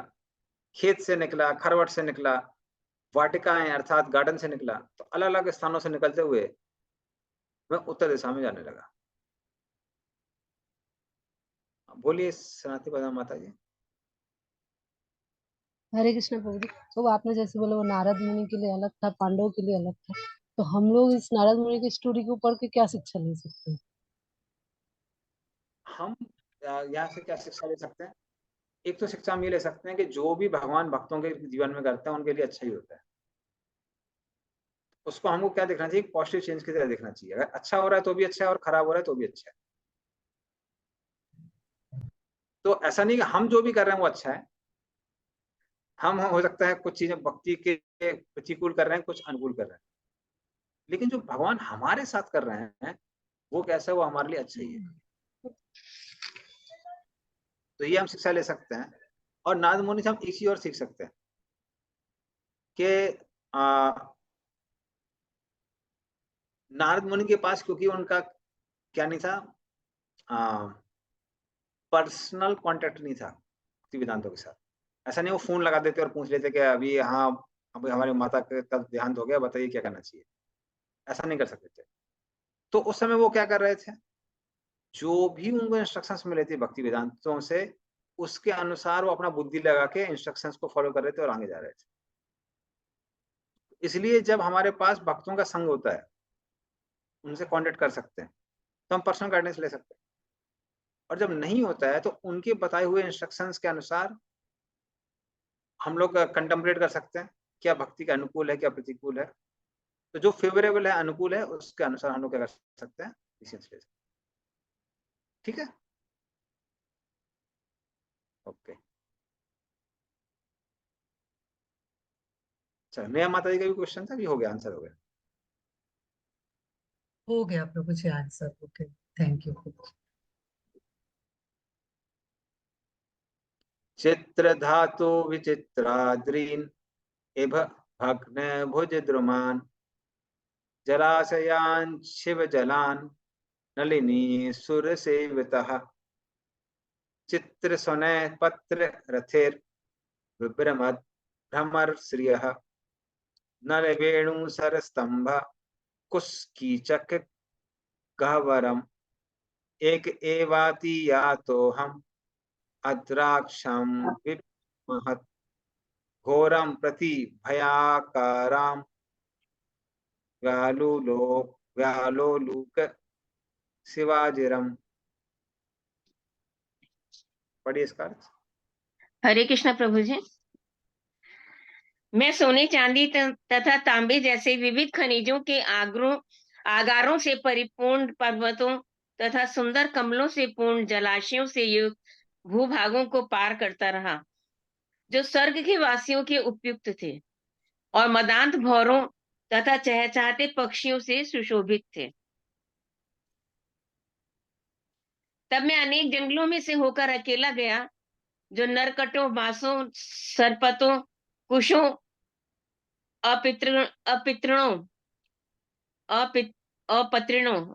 अपत्रिणों तथा गवारों से परिपूर्ण थे और जिनसे अकेले निकल पाना कठिन था। मैंने अत्यंत सघन, अंधकारपूर्ण तथा अत्यधिक भयावने जंगल देखे, जो सर्पों, उल्लुओं तथा सियारों की क्रीड़ा स्थली बने हुए थे। हरे कृष्णा प्रभु जी। इस तरह से वो वैरायटी ऑफ जगह से गए, अलग अलग स्थानों से गए, लेकिन इससे ये दिखता है कि उनके अंदर वो वैराग्य का भाव था। कुछ कुछ स्थान ऐसे थे जो कि बहुत मनोरम थे, सुंदर जलाशय हैं, उसके बाद में फल वगैरह लगे हुए हैं। तो ऐसे स्थानों में क्या है, आपका भरण पोषण की चिंता नहीं होती है। आराम से फल-वल खाए, पानी-वानी पिया, जलाशय से आराम से विश्राम किया, कोई दिक्कत नहीं। तो नारद मुनि वहाँ रुके नहीं। उसी स्थान पे वो बहुत जगह से गए जहाँ पर सोना-चांदी था। तो कोई तो बोलेगा, अरे वाह! लगता है भगवान ने हमारी सुन ली। हुँ। तो बड़ी निर्धनता थी, ये सब थी, पर क्योंकि हमने भगवान के लिए अपना त्याग किया है, माता को भी छोड़ के आ गए। अब भगवान ने सोना-चांदी दे दिया, बस आराम से सोना-चांदी कलेक्ट करेंगे, आराम से अपना जीवन यापन करेंगे। तो वो उससे भी आकर्षित नहीं हुए। फिर ये ठीक चीज़ है, यहाँ पे लालच में नहीं पड़े, लेकिन कम से कम अपना पर्सनल मेंटेनेंस की चिंता तो हर किसी को होती है। तो उन स्थानों से भी निकले जहाँ पर जंगली जानवर थे, और एक 5 वर्ष के बालक के लिए एक सियार भी काफ़ी है। तो आपने कई बार सुना होगा कि बहुत सारी, मैंने खुद सुना है बहुत सारी स्टोरी जहाँ पर बच्चा है, वो खेत में जा रहा था और सियार उसको खा के चला गया। तो उन स्थानों से भी वो निकले। लेकिन जो सन्यासी होती है उसकी क्वालिफ़िकेशन क्या होती है? अभयम। जैसे कि कृष्ण भगवद गीता में कहते हैं। सो उसका मेन जो क्वालिटी है वो अभयम। वो डरता नहीं है। वो ये नहीं सोचता है कि अरे हम हमारा मेंटेनेंस कैसे होगा? कौन हमारी देखभाल करेगा? वो पूर्ण रूप से कृष्ण पर आश्रित रहते हैं। जो ऐसा कर पाते हैं वही सन्यासी बन पाते हैं। जैसे कुछ भक्त हैं, समय कृष्णानंद प्रभु हैं। तो पिछले कई सालों से वो यहाँ-वहाँ विचरण कर रहे हैं। यहाँ जाएँगे प्रोग्राम करेंगे, दूसरी जगह जाके प्रोग्राम करेंगे, तीसरी जगह जाके प्रोग्राम करेंगे। तो कई बार हमारे ब्रह्मचारी के मन में भी आता है, अरे भाई ऐसे जीवन जी सकते हैं। लेकिन कुछ दिन यहाँ-वहाँ जाते हैं तो समझ में आ जाता है, इतना आसान नहीं है। इतना आसान नहीं है, क्योंकि अब जब यहाँ-वहाँ जाते हैं, तो कई बार मेंटेनेंस मिलता है, कई बार मेंटेनेंस नहीं मिलता है। तो उस समय भगवान पर निर्भर होने के लिए तैयार होना चाहिए। तो बहुत पुरानी बात है। शायद 2009, हाँ, 2008 या 9 की बात है। तो उस समय हमारे कुछ भक्त लोग कृष्ण प्रभु के साथ गए थे प्रोग्राम के लिए। प्रोग्राम के लिए नहीं गए थे, वहाँ गए थे मायापुर। तो आराम से वो जप कर रहे थे। तो भक्त लोगों को भूख लगने लगी और प्रभु जी तो अपना आराम से माला कर रहे थे। तो करते-करते 10-11 बज गया। अभी बोले कि ना प्रभु, भूख लग रही है, क्या करें? तो उन्होंने जप करिए, कृष्ण मेंटेन करेंगे, आप चिंता मत करिए। तो बोले कैसे जप करें, हमारा मेंटेन में ध्यान नहीं लग रहा है। तो फिर उन्होंने बोला कि ठीक है, ये बगल में, उन्होंने आँख खोली, बगल के घर में कहीं कुछ तो फल वगैरह लगे हुए थे। कहीं इनसे रिक्वेस्ट करो, ये लोग फल दे देंगे। तो उन्होंने फल दे दिए और फल सबने खा लिए। तो बोले देखो हम बोला था ना जब करिए, भगवान मेंटेनेंस करेंगे। तो भक्तों को लगा ये तो ठीक है, अभी मेंटेनेंस कर लिया, अभी लंच में ऐसी मेंटेनेंस मिलेगा तो हम ज़्यादा मेंटेनेंस झेल नहीं पाएँगे भगवान का। तो फिर बहुत लोग अपना बहाना करके वहाँ से भाग गए। तो वाक़ई में जो उस लेवल पे होता है, भगवान पर आश्रित, ऐसा व्यक्ति ही संन्यास ग्रहण कर सकता है। इसलिए वैराग्य कितना दिखाना चाहिए? उतना दिखाना चाहिए जितना व्यक्ति की क्षमता है। क्षमता से अधिक वैराग्य दिखाएँगे तो फिर भक्ति भी खत्म हो जाएगी। तो उनके अंदर वो प्रभु जी के अंदर वैराग्य है, इसलिए वो विचरण कर रहे हैं। और भी बहुत सारे हमारे सन्यासी लोगों ने आत्मकथा में बताते हैं लोग कि कैसे कई बार बहुत समस्या आ जाती है जब कहीं आप वीरान स्थान पे फँस जाते हैं और कहीं बाहर जाने के लिए पैसे भी नहीं है और भगवान मेंटेनेंस करते हैं, भगवान मैनेज करते हैं। तो जब तक वो श्रद्धा नहीं है, व्यक्ति कंटिन्यू कर पाएगा। तो हम देखते हैं नारद मुनि के अंदर वो वैराग्य भाव था, और इसीलिए वो क्या कर पा रहे थे, सारे स्थानों से गुजरते हुए उत्तर दिशा में जा रहे थे तपस्या करने। तो ये हर किसी के लिए पॉसिबल है।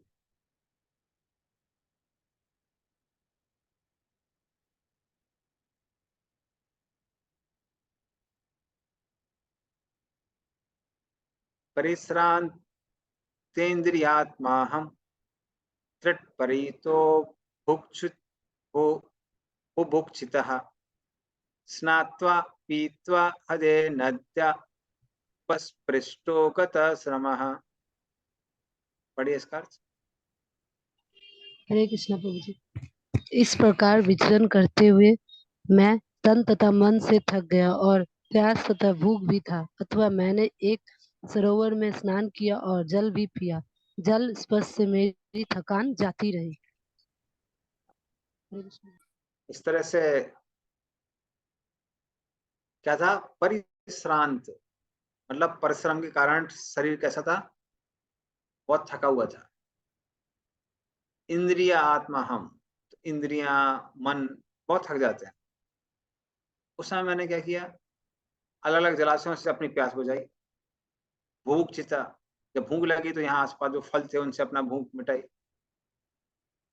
और स्नात्वा पीत्वा हृदय नद्या, अलग अलग सरोवरों में नदियों में स्नान करके अपने आप को तरोताजा करके मैं आगे उत्तर दिशा में जाता रहा।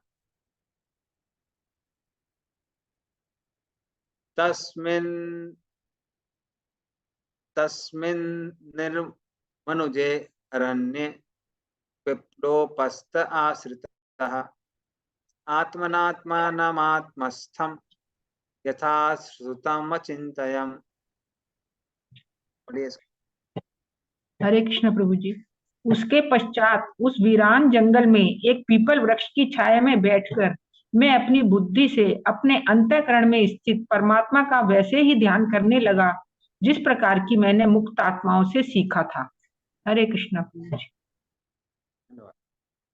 इस तरह से आश्रितः अश्वत्थः, कहा अश्वत्थः, और फिर लिखा है पिप्पलोपस्थ, मतलब एक पीपल के पेड़ के नीचे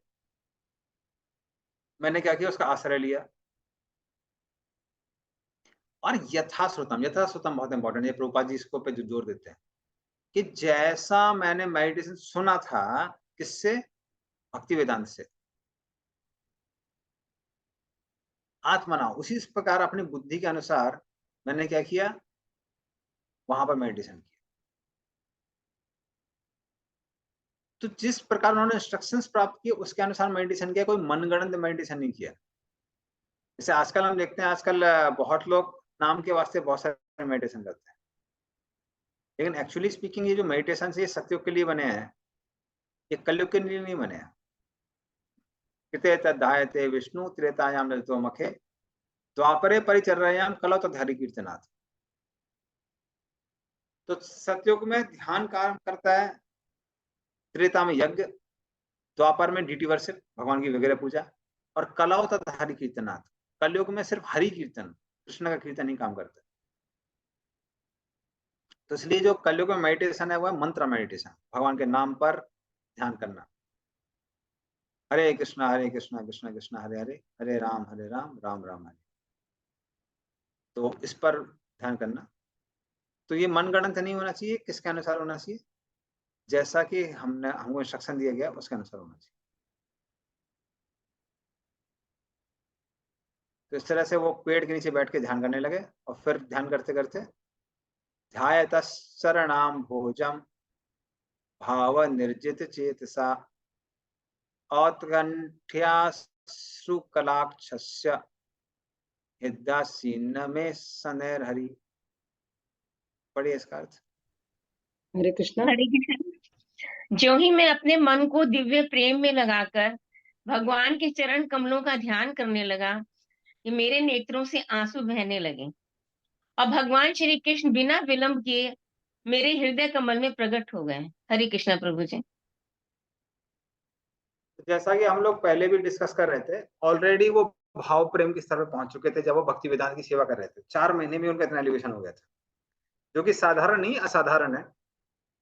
साधारण लोगों को 30-40 साल निकल जाते हैं, 50 साल निकल जाते हैं, उनके लिए फटाफट हो गया था।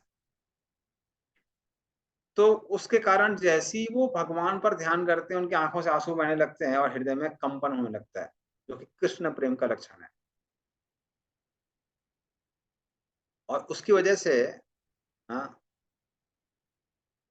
धीरे धीरे भगवान उनके हृदय में प्रकट होने लगते हैं। पहले मन में प्रवेश करते हैं, और मन में प्रवेश करने के कारण उनकी इंद्रियां जो है वो भी कृष्ण में हो जाती हैं।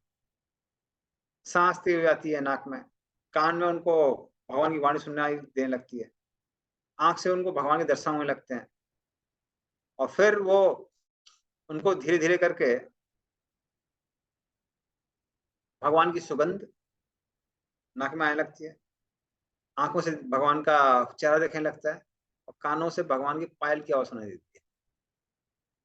फिर वो मन में सोचते हैं मुझे क्या हो रहा है,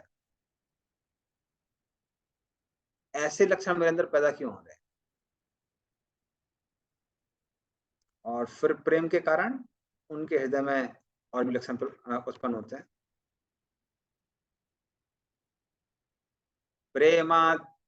प्रेमाति भर निर्भिन्ना पुलकांगो अति निर्वृतः आनंद संप्लवे लीनो न पश्याम उभयम मुने। पढ़िए इसको। हरे कृष्णा। हे व्यासदेव, उस समय प्रसन्नता की अनुभूति होने के कारण मेरे शरीर का अंग अंग प्रत्यंग पुलकित हो उठा। आनंद के सागर में निमग्न होने के कारण मैं अपने आप को और भगवान को भी न देख सका। हरे कृष्णा। इस तरह से उनके हृदय में गूज बम मतलब प्रेम के कारण अलग अलग लक्षण उत्पन्न होने लगते हैं।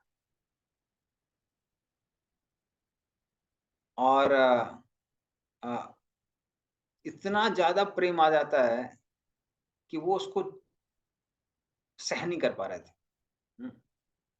आनंद संप्लवे लीनहा, उसकी वजह से वो बेहोश हो जाते हैं। वो ना स्वयं को देख पा रहे थे और ना ही कृष्ण को देख पा रहे थे, क्योंकि आंखों से इतने आंसू बह रहे थे। तो इस तरह से उनको इतना आनंद आ रहा था कि वो आनंद को ग्रहण ही नहीं कर पा रहे थे।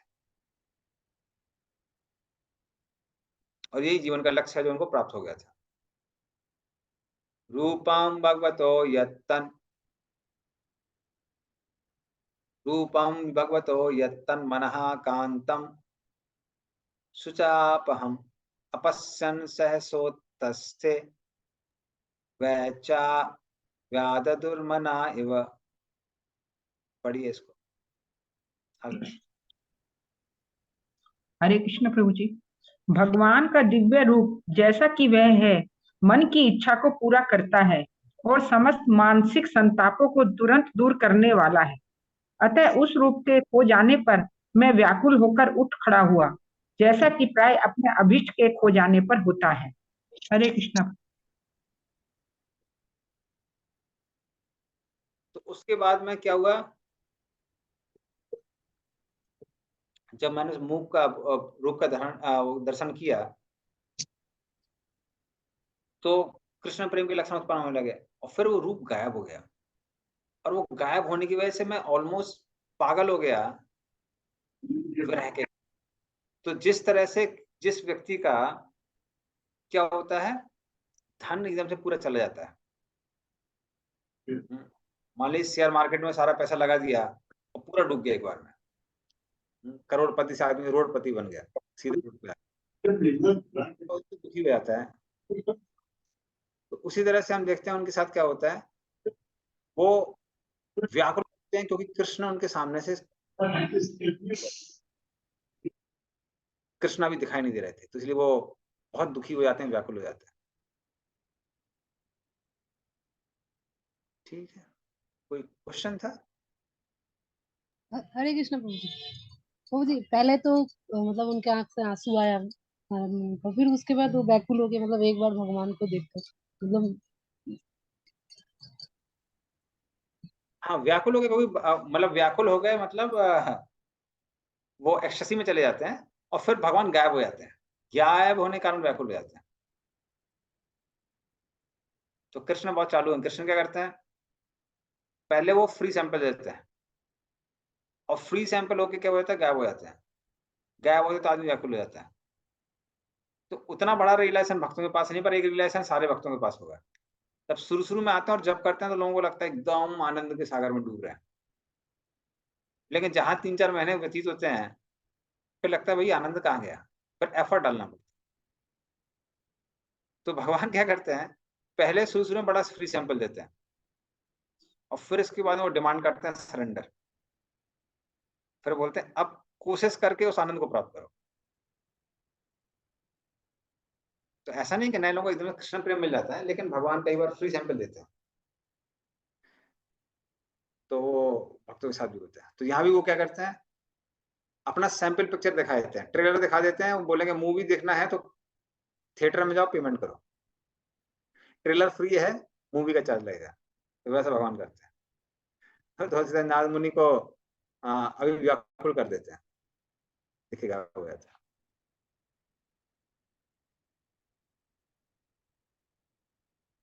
दिदृक्षुस्तद्हं भूयः प्राणिधाय मनोहृदि वीक्षमाणोऽपि नापश्यम् अवितृप्तेवातुरः। पढ़िए। हरे कृष्ण प्रभु जी।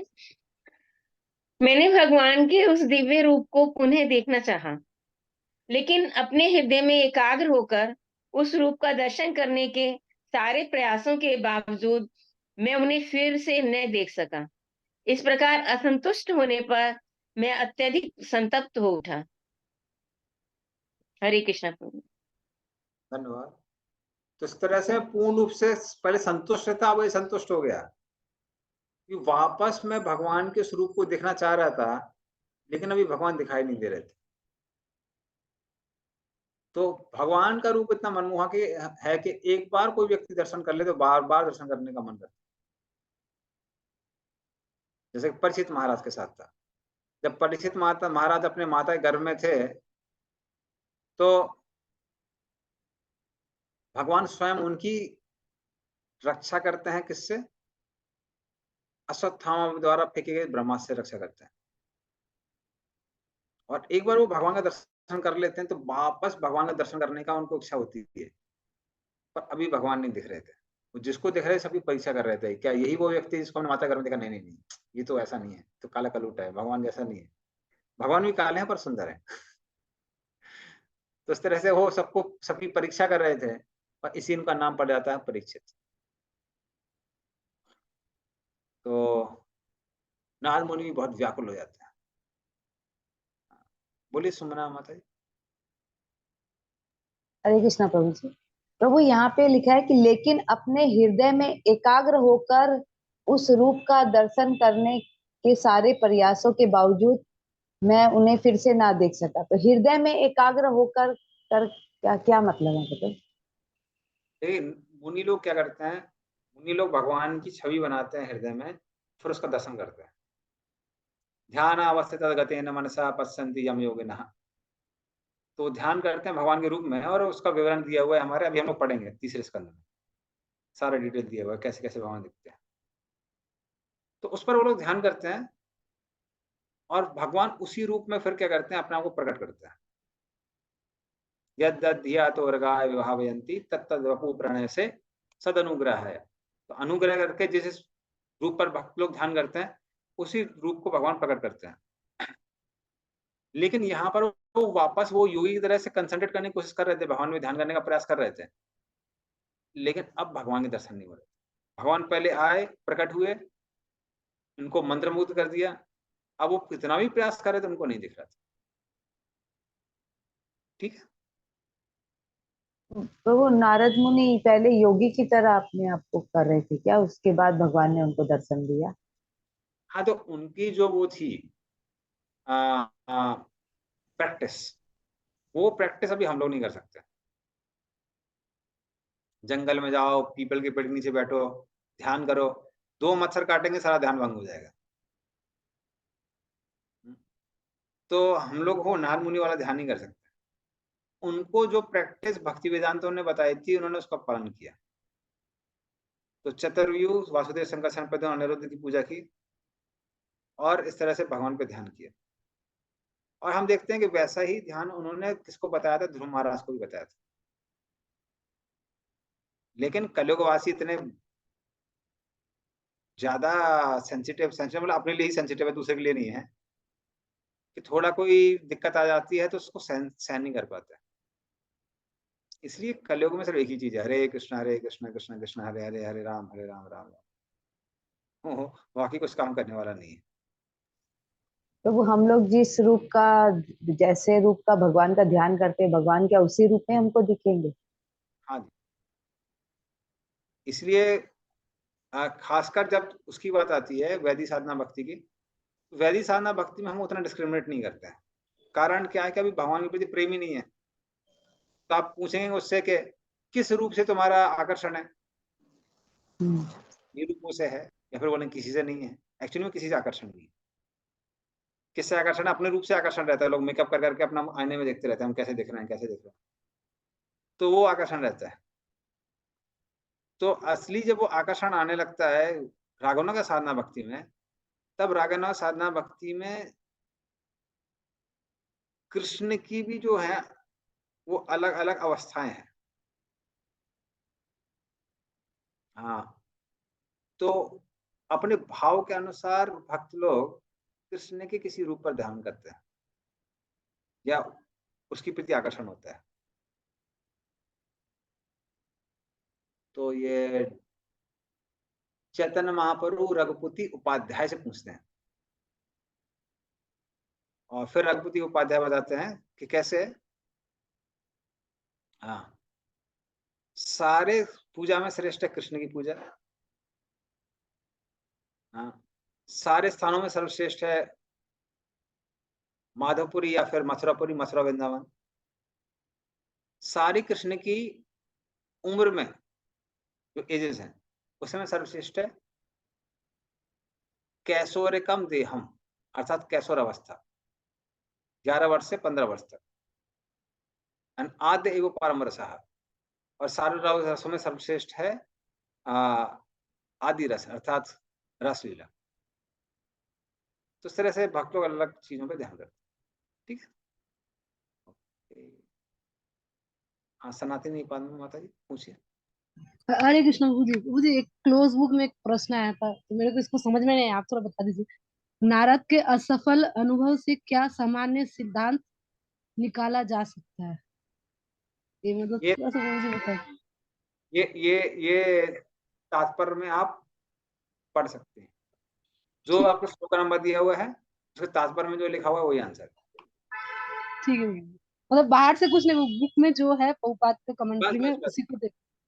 ठीक है। देखिए, जितने भी आपके बंद पुस्तिका के क्वेश्चन है, क्लोज बुक क्वेश्चन, हाँ, एज इट इज लिखने, copy paste. As it is. ठीक है हाँ, गुरुजी। हम लोग तो लिखते ही नहीं थे, हम लोग सीधे से कॉपी पेस्ट कर देते थे। ठीक है। ठीक है गुरुजी, धन्यवाद गुरुजी। श्लोक नंबर 20। एवं यतन्तं विजने माहा गोचरो गिराम गंभीरस्य लक्षणया वाचा शुचः प्रशमयन्निव। पढ़िए इसका अर्थ। हरे कृष्णा। एकांत में मेरे प्रयासों को देखकर समस्त लौकिक वर्णन से परे भगवान ने मेरे शोक को दूर करने के लिए अत्यंत गंभीर तथा सुखद वाणी में मुझसे कहा। हरे कृष्ण। इस तरह से भगवान जब उनके प्रयासों को देखते हैं, अरे इतना अथक प्रयास कर रहा है मुझे दिखने के लिए, यतो वाचो निवर्तन्ते, जिनको प्राप्त होने के बाद में व्यक्ति संसार में नहीं आते हैं, तो ऐसे भगवान क्या करते हैं, वो भगवान उनको अब बोलना चालू करते हैं। भगवान को दया आ जाती है, अरे बेचारा बहुत प्रयास कर रहा है। तो नारद मुनि कहते हैं, अरे उनकी वाणी को मैंने सुना था, कहाँ है वो भगवान। तो क्योंकि नारद मुनि की जो भक्ति है वो वैदिक साधना भक्ति से फिर भाव भक्ति बनी, फिर प्रेम भक्ति बनी, इसलिए भगवान की सुगंध, भगवान की वाणी, भगवान का जो रूप है उसको वो भूल नहीं पा रहे थे।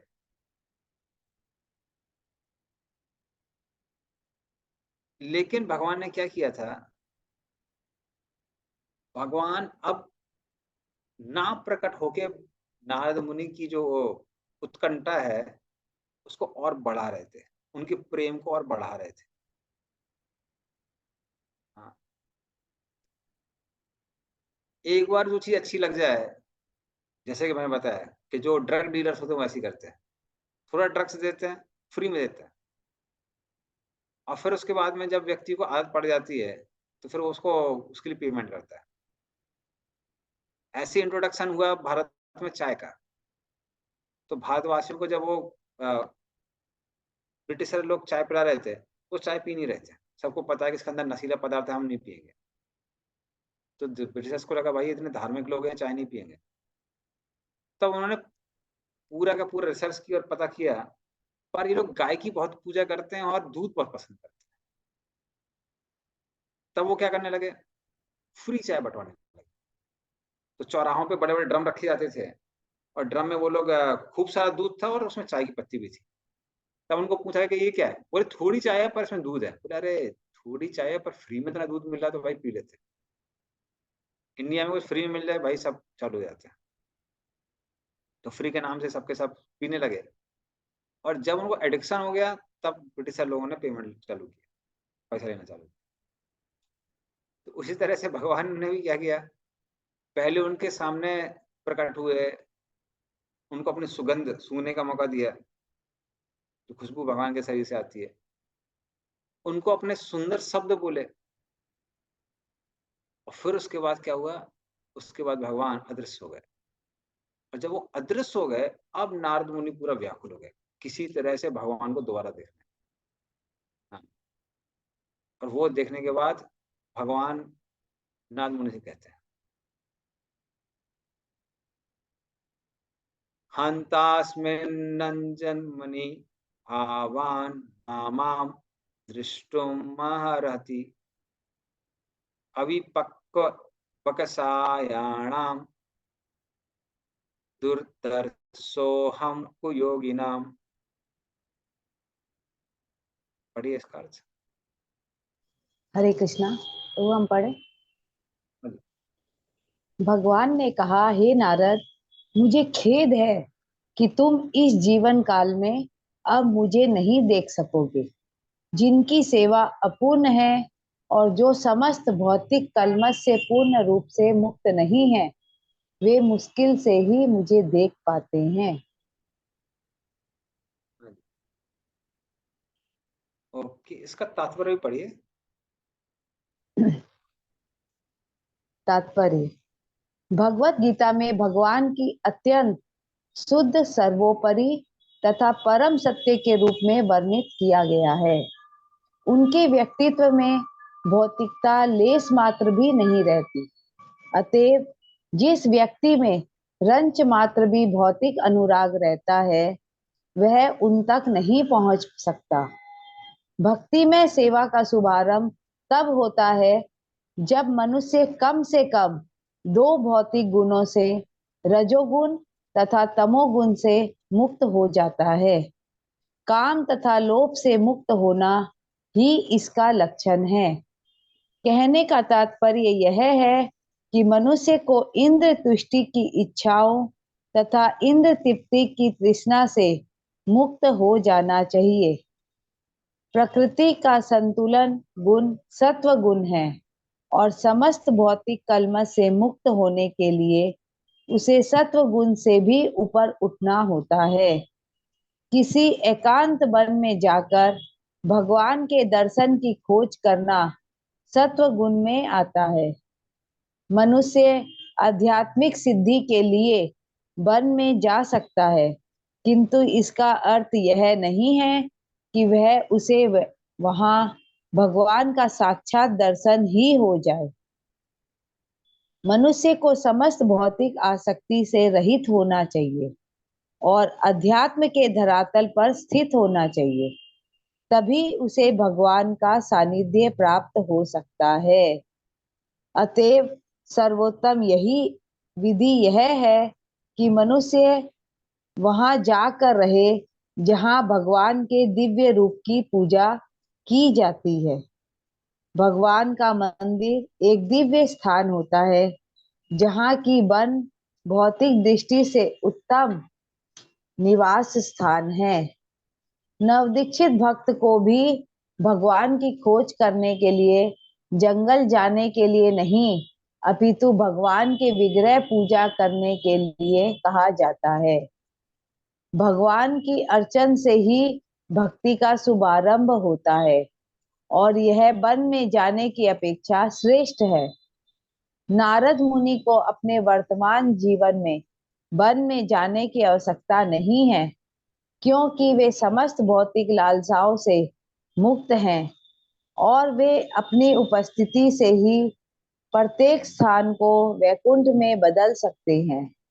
वे मनुष्यों, देवों, किंकरों, गंधर्वों, ऋषियों, मुनियों तथा अन्यों को भगवान का भक्त बनाने के लिए एक लोक से दूसरे लोक में विचरण करते रहते हैं। उन्होंने अपने कार्यकलाप से ही प्रहलाद महाराज, ध्रुव महाराज जैसे अनेक भक्तों को भगवान की दिव्य सेवा में लगाया है।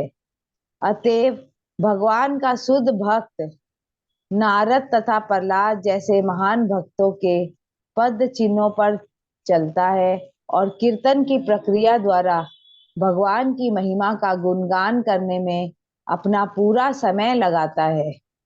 ऐसी उपदेश विधि समस्त भौतिक गुणों से परे है। हरे कृष्णा। तो इसमें प्रभुपाद का दृष्टिकोण है वो ये है कि भाई सत्वगुण बहुत सहायक है भक्ति करने में। इसी नारद मुनि वन में गए, अच्छी बात थी, लेकिन जहां तक भगवान को खोजने की बात है, अरे नारद मुनि को तो वैसे भी प्रेम प्राप्त हो गया था जब उन्होंने क्या किया था, भक्ति वेदांतों की सेवा की थी, इसलिए उनको वन में जाने की आवश्यकता नहीं थी। उनको क्या करना चाहिए था, अलग अलग जगह भ्रमण करके प्रचार करना चाहिए तो लोगों का उद्धार करना चाहिए। तो इस तरह से प्रभुपाद जी उसको इंगित करते हैं। और चक्रवर्ती पाद इसको कैसे रिलेट करते हैं कि भगवान एक्चुअली उनको एनकरेज कर रहे थे। वो क्या कह रहे थे कि किसी के जीवन में, हृदय में थोड़ा भी अगर क्या है काम, क्रोध, लोभ है तो भगवान का दर्शन नहीं कर सकता है।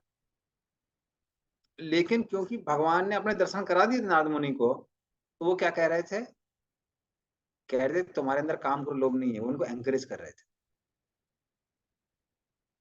तो अगर आप कोई आचारों से नहीं सुनेगा, उसको लगेगा भगवान बोल रहे हैं अरे तुम मेरे दर्शन क्यों नहीं कर पाओगे, क्योंकि तुम शुद्ध नहीं हो। लेकिन भगवान ये नहीं बोलते हैं। भगवान क्या बोलते हैं कि तुमने मेरे दर्शन किए, इसका मतलब पूर्ण रूप से तुम कैसे हो, शुद्ध हो।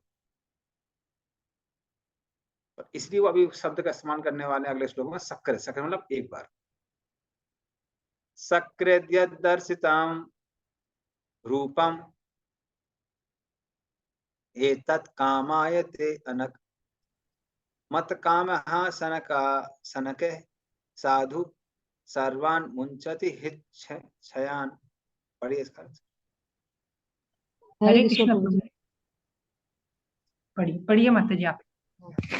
हे निष्पाप पुरुष, तुमने मुझे केवल एक बार देखा है और यह मेरे पति तुम्हारी इच्छा को उत्कट बनाने के लिए है, क्योंकि तुम जितनी ही अधिक मेरे लिए ललायित होगे, उतना ही तुम समस्त भौतिक इच्छाओं से मुक्त हो सकोगे। हरे कृष्ण प्रभु जी। फिर नारद मुनि कहते हैं वो भगवान ठीक है, आप बहुत प्रशंसा कर रहे हैं कि जिसका हृदय साफ है उसी वही मुझे एक बार देख सकता है। लेकिन कम से कम एक बार और दिखाइए मुझे, मैं एक बार और दर्शन करना चाहता हूँ आपके। भगवान बोलते हैं नहीं, सकृत, एक बार अगर कोई मेरा दर्शन कर ले, कई बार की आवश्यकता नहीं है। तो इससे क्या मिलता है व्यक्ति को, कामाय, मेरे पास आने की इच्छा प्राप्त होती है। और क्योंकि अभी तुम्हारा जो प्रेम है, प्रेम का स्तर हो गया है, लेकिन प्रेम के भी अलग अलग स्तर होते हैं। तो आप बोलेंगे अरे भाई कृष्ण प्रेम भी परफेक्शन नहीं है। कृष्ण प्रेम परफेक्शन है, बट प्रेम में भी अलग स्तर होते हैं। तो भगवान क्या बोलते हैं कि तुम्हारा अभी जो प्रेम है उतना शक्तिशाली नहीं हुआ है मेरी प्रति। तो मैं चाहता हूं कि वो और भी ज्यादा शक्तिशाली हो। और मेरा रूल क्या है, जनरली मैं इस शरीर में अपने भक्त को एक ही बार दिखाता हूं जिसने मेरे प्रति प्रेम उत्पन्न कर लिया है। और बाकी जो प्रेम उत्पन्न होता बढ़ता है, वो किसमें बढ़ता है, सिद्ध देह। जब व्यक्ति इस शरीर को त्याग कर एक परमानेंट शरीर धारण करता है, तब भगवान कहते हैं कि उस शरीर में मैं अपना बार बार दर्शन कराता हूँ और उसका जो प्रेम है वो बढ़ता है, सिद्ध देह में बढ़ता है, और उस प्रेम के कारण व्यक्ति हमेशा परमानेंटली मुझे देख सकता है। तो इसलिए मुझे पता है अपने भक्तों की इच्छा कैसे पूरी करे, भक्तों को खुद भी नहीं पता है। तो ये मेरा रूल है। क्या रूल है? कि एक बार किसी ने मेरे को देख लिया, अब वो संसार में कुछ और देखने के लायक नहीं बचता है। वो फिर मेरे लिए पागल हो जाता है। उसको फिर हृच्छयान, उसको फिर भौतिक जो इंद्रिय तृप्ति वो अच्छी नहीं लगती है। तो इस तरह से उनके नारद मुनि के अंदर कोई भौतिक इच्छा नहीं थी, लेकिन ये प्रेम के भी लेवल होते हैं अलग। प्रेम और कठोर प्रेम और ज्यादा ना हो जाता है, इसलिए प्रेम के ऊपर भी कुछ फल होते हैं, स्नेह, मान, प्रणय इत्यादि। ये सब के सब व्यक्ति इस भौतिक शरीर में उसको डेवलप नहीं कर सकता है, उसको एक्सेप्ट नहीं कर पाता है। अगर वो एक्सेप्ट करेगा तो मर जाएगा, वो ये शरीर उसके लिए काफी नहीं है। तो ये जो भौतिक शरीर है, इसमें ना ही हम बहुत ज्यादा एंजॉयमेंट कर सकते हैं और ना ही बहुत ज्यादा दुख ग्रहण कर सकते हैं, वो दोनों के लायक नहीं है। तो एक लेवल तक भगवान कृष्ण प्रेम और आनंद देते हैं इस शरीर में, और बाकी जो मिलता है वो शरीर त्यागने के बाद मिलता है। इसलिए वो कहते हैं, भगवान कहते हैं कि अब तुम्हें परफेक्शन प्राप्त हो गया है, मैंने एक बार दर्शन करा दिया है, अब बाकी जीवन तुम्हारा किस में जाएगा? उत्कंठा में जाएगा। तुम मेरा दर्शन बार बार करना चाहोगे, और इसकी वजह से तुम्हारा प्रेम मेरे प्रति बढ़ेगा, और असली प्रेम बढ़ेगा जब तुमको क्या प्राप्त होगी? सिद्ध देह प्राप्त होगी। फिर आगे भगवान कहते हैं, सत्य व्याधीर्घयापि जाता मयि दृढ़ामतिः हित्वावत् यमिमं लोकं गन्ता मंचनतामसि। पढ़िए इसको। हरे कृष्ण प्रभु जी। कुछ काल तक ही सही, परम सत्य की सेवा करने से भक्त मुझ में दृढ़ एवं अटल बुद्धि प्राप्त करता है। फलस्वरूप वह इस शोचनीय भौतिक जगत को त्यागने के बाद दिव्य जगत में मेरा पार्षद बनता है। हरे कृष्ण प्रभु जी। फिर भगवान क्या बोलते हैं? आधिर गया। तो अगर कोई दीर्घ दीर्घ में लंबा समय, आदीर्घ मतलब कुछ समय भी अगर कोई भगवान के भक्तों की सेवा कर लेता है तो क्या मिलता है? मयि दृढ़ामति ही, मेरी प्रत्यय जो मति उसकी इंटेलिजेंस है वो कैसा हो जाता है? स्ट्रांग हो जाता है। अवद्य लोकम, इस तरह से वो शरीर को त्याग कर क्या प्राप्त करता है? मज जनताम, मेरा आदमी बन जाता है, मेरे धाम चला जाता है। तो इस तरह से कोई थोड़ी सी भी भक्तों की सेवा करता है तो उसको ये प्राप्त हो जाता है। और तुम्हारे बारे में कहने क्या नारद, 4 महीने तक तुमने भक्ति वेदांतों की सेवा की है। तो 4 महीने तक जो भक्ति वेदांतों की सेवा की है, उसके कारण भी तुम्हारा इंटेलिजेंस पूर्ण रूप से मुझ में लगा हुआ है। इसलिए भक्तों के लिए जो सबसे बड़ा डेंजर है वो है वैष्णव अपराध। तो कृष्ण प्रेम प्राप्त करना बहुत मुश्किल नहीं है अगर हम वैष्णव अपराध ना करें। क्या होता है ऑर्गेनाइजेशन में, क्योंकि मेटल एस्पेक्ट्स बहुत सारे आ जाते हैं, तो अगर आप भक्तों के बहुत करीब जा रहे हैं या फिर बहुत ज्यादा इन्वॉल्व हो रहे हैं तो कई बार वैष्णव अपराध का बहुत खतरा रहता है। हम वैष्णव त्रुटियां देखने लगते हैं, लगता है कि ये हमारे जैसे हैं, और उसके कारण क्या होता है भक्ति में जो प्रगति है वो रुक जाती है, बाधित हो जाती है।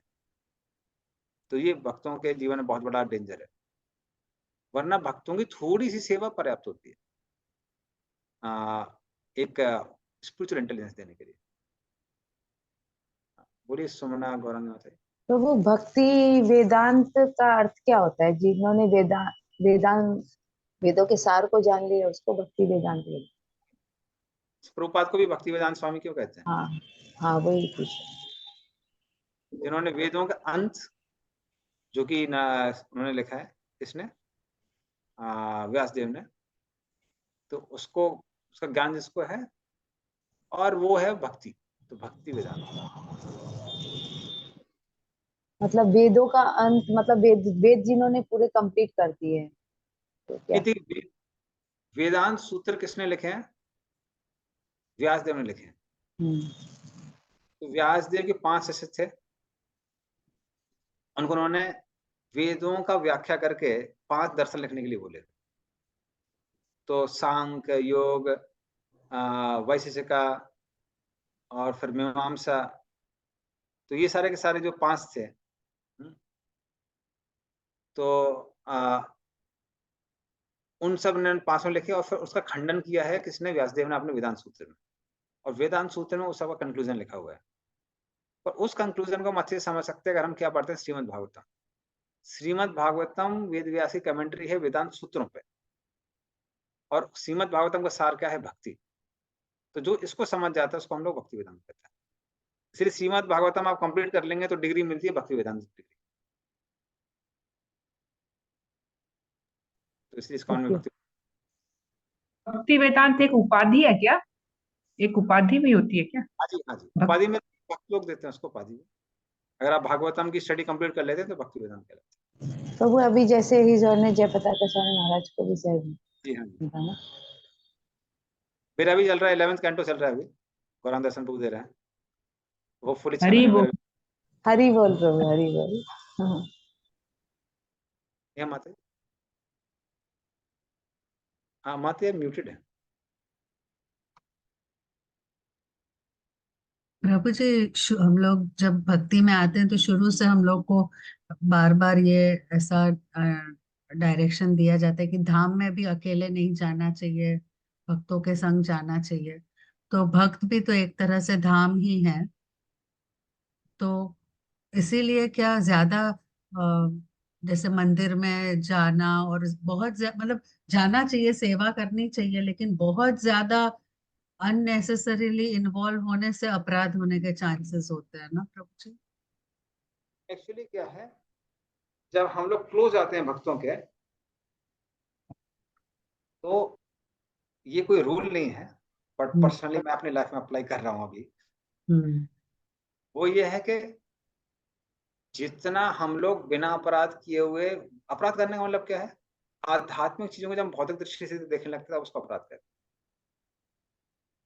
तो वो जितनी हमारी एबिलिटी है उतना हम लोग अंदर जाके सेवा कर सकते हैं। अगर हम स्पिरिचुअल चीजों को मटेरियल देख रहे हैं तो थोड़ा सा सावधान रहना चाहिए, तो हम एक स्टेप थोड़ा बैक ले सकते हैं। तो देखिए, खासकर जो हमारे वो प्रोग्राम्स है ना जहाँ पर श्रवण कीर्तन चलता रहता है, जैसे भागवतम क्लासेस हो गई या फिर कीर्तन वगैरह हो रहे हैं, उसमें आप देखेंगे उसमें किसी को कोई परेशानी नहीं है, उसमें ना ही कोई झगड़ा होता है, ना ही कोई अपराध होता है, कुछ नहीं। तो वो इजी है। लेकिन जब कोई मैनेजमेंट कर रहा है या फिर प्रीचिंग वगैरह कर रहा है, प्रीचिंग की वजह से भी मैनेजमेंट आ जाता है, तो उसमें हम लोगों के गुण दोष देखते हैं, लोगों का ना ये अच्छा है वो खराब है, ये सब देखते हैं। उसमें कई बार डिफरेंसेस आने की वजह से अपराध हो जाते हैं। तो वो व्यक्ति को उतना ही ग्रहण करना चाहिए जितना वो उसकी एबिलिटी है। एबिलिटी के पार करेगा तो फिर क्या होता है, फिर अपराध की वजह से फिर भक्ति में प्रगति बाधित हो जाती है, हमारी एप्रिसिएशन खत्म हो जाता है कुछ। जैसे अगर मान लिया पुरी जा रहे हैं, पुरी जाने के बाद में आप पंडों के अंदर त्रुटि देखने लगते हैं, क्या ये लोग ऐसा क्यों कर रहे हैं, वैसा क्यों कर रहे हैं, ये तो भगवान की सेवा नहीं कर रहे हैं, इनके अंदर ये भौतिक दोष है। तो या तो आपके अंदर वो एबिलिटी होनी चाहिए कि आप देख सकेंगे ठीक है उन दोषों के बावजूद भी जगन्नाथ उनकी सेवा ग्रहण कर रहे हैं। तो हमको दोनों चीजें सावधान रहना है। हमको ऐसा नहीं कि हम जाके चीट हो जाएंगे वहां पे जाके, गए और किसी ने ठग लिया हमको, वो भी उचित नहीं है। और साथ में ये भी देखना है कि हम हमारा उनके प्रति मनोभाव खराब ना हो।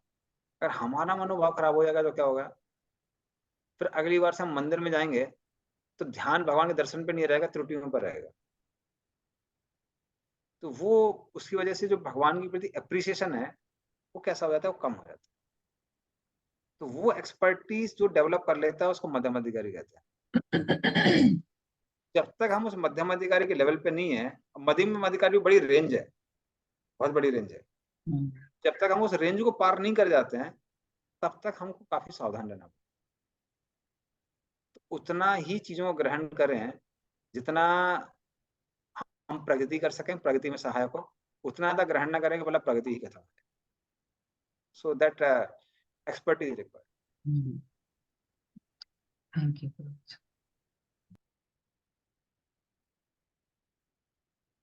Okay.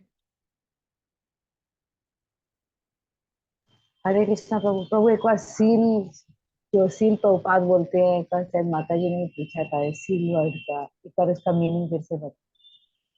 ओके, श्रील क्यों बोलते हैं? मतलब जिन्होंने श्री के चरणों का आश्रय लिया है, इसलिए श्रील प्रभुपाद बोलते हैं। श्री मतलब लक्ष्मी या फिर राधा रानी, और उनके चरणों का जिसने आश्रय लिया है उसको श्रील कहते हैं। मतिर्मयि निबद्धेयं न विपद्येत कर्हिचित् प्रजा सर्ग निरोधेपि समृतिश्च मदनुग्रहात्। पढ़िए इसका अर्थ।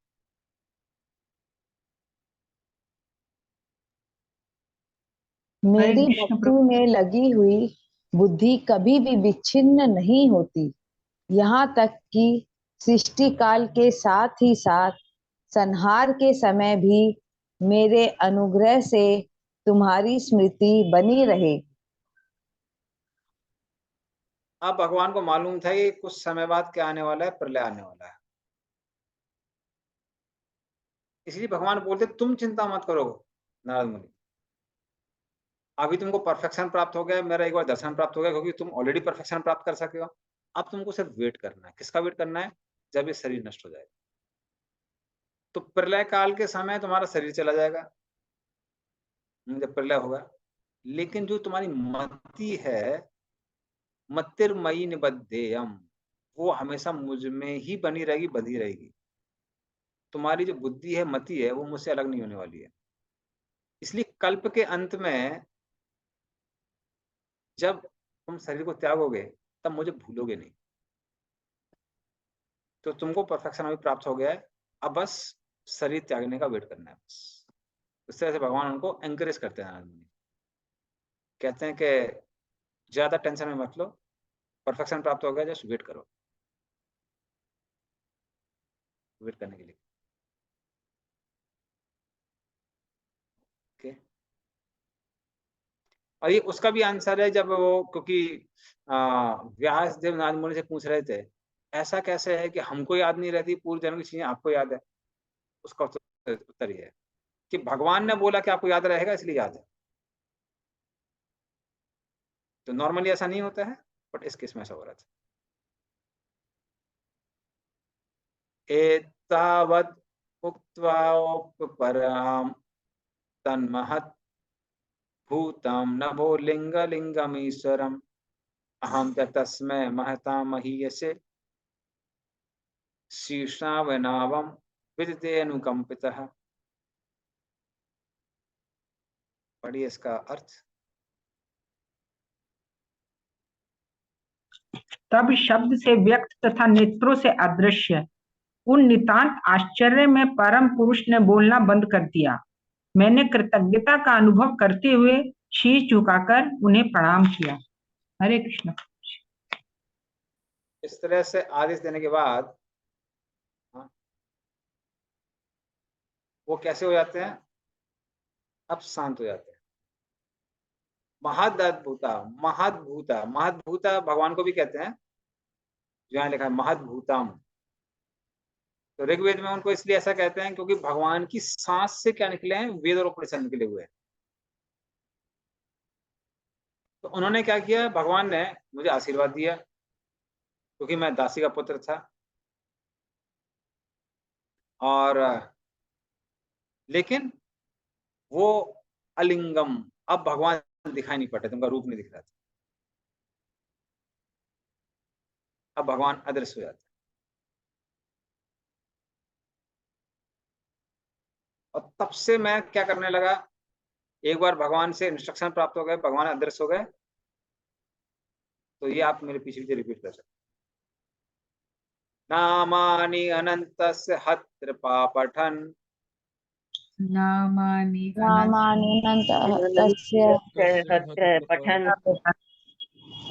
यानि भद्राणि कृतानि च स्मरन् गुह्यानि भद्राणि कृतानि च स्मरन् स्मरन् आम परटम तुष्टमना गता स्पृह गाम प्रयतन तुष्टमना गता स्पृहा कालां प्रतीक्षन् विमेदो विमत्सरः कालं प्रतीक्ष विविदो विमत्सरः।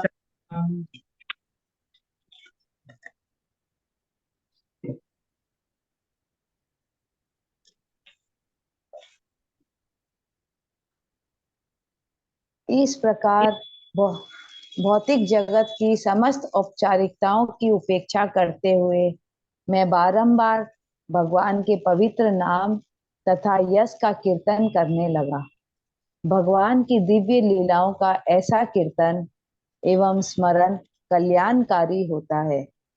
इस तरह मैं पूर्ण रूप से संतुष्ट, विनम्र तथा इच्छा द्वेष रहित होकर सारी पृथ्वी पर विचरण करने लगा। हरे कृष्ण। और फिर क्योंकि ऐसा नहीं है कि भगवान का दर्शन पाने के बाद में अभी वो बड़ा अभिमान आ गया उनको, अरे वाह भगवान के दर्शन हो गए, हम कौन है, हम सबको उद्धार करेंगे। नहीं, वो क्या सोच रहे थे कि मैं दासी पुत्र हूं और मैं बहुत पति, इसलिए मैं भगवान को प्राप्त करने के लायक नहीं हूं। फिर भी क्योंकि भगवान ने बोला है, कब मैं शरीर को त्यागूंगा और भगवान का नित्य पार्षद बनूंगा। कालम प्रतीक्षण, उस काल की वो प्रतीक्षा करने लगे जब वो भगवान के पार्षद बनेंगे। और इस तरह से सब जगह विचरण करके हरि कथा सुनाने लगे, कृष्ण का नाम सुनाने लगे, और अलग अलग जगह वो विचरण करने लगे। तो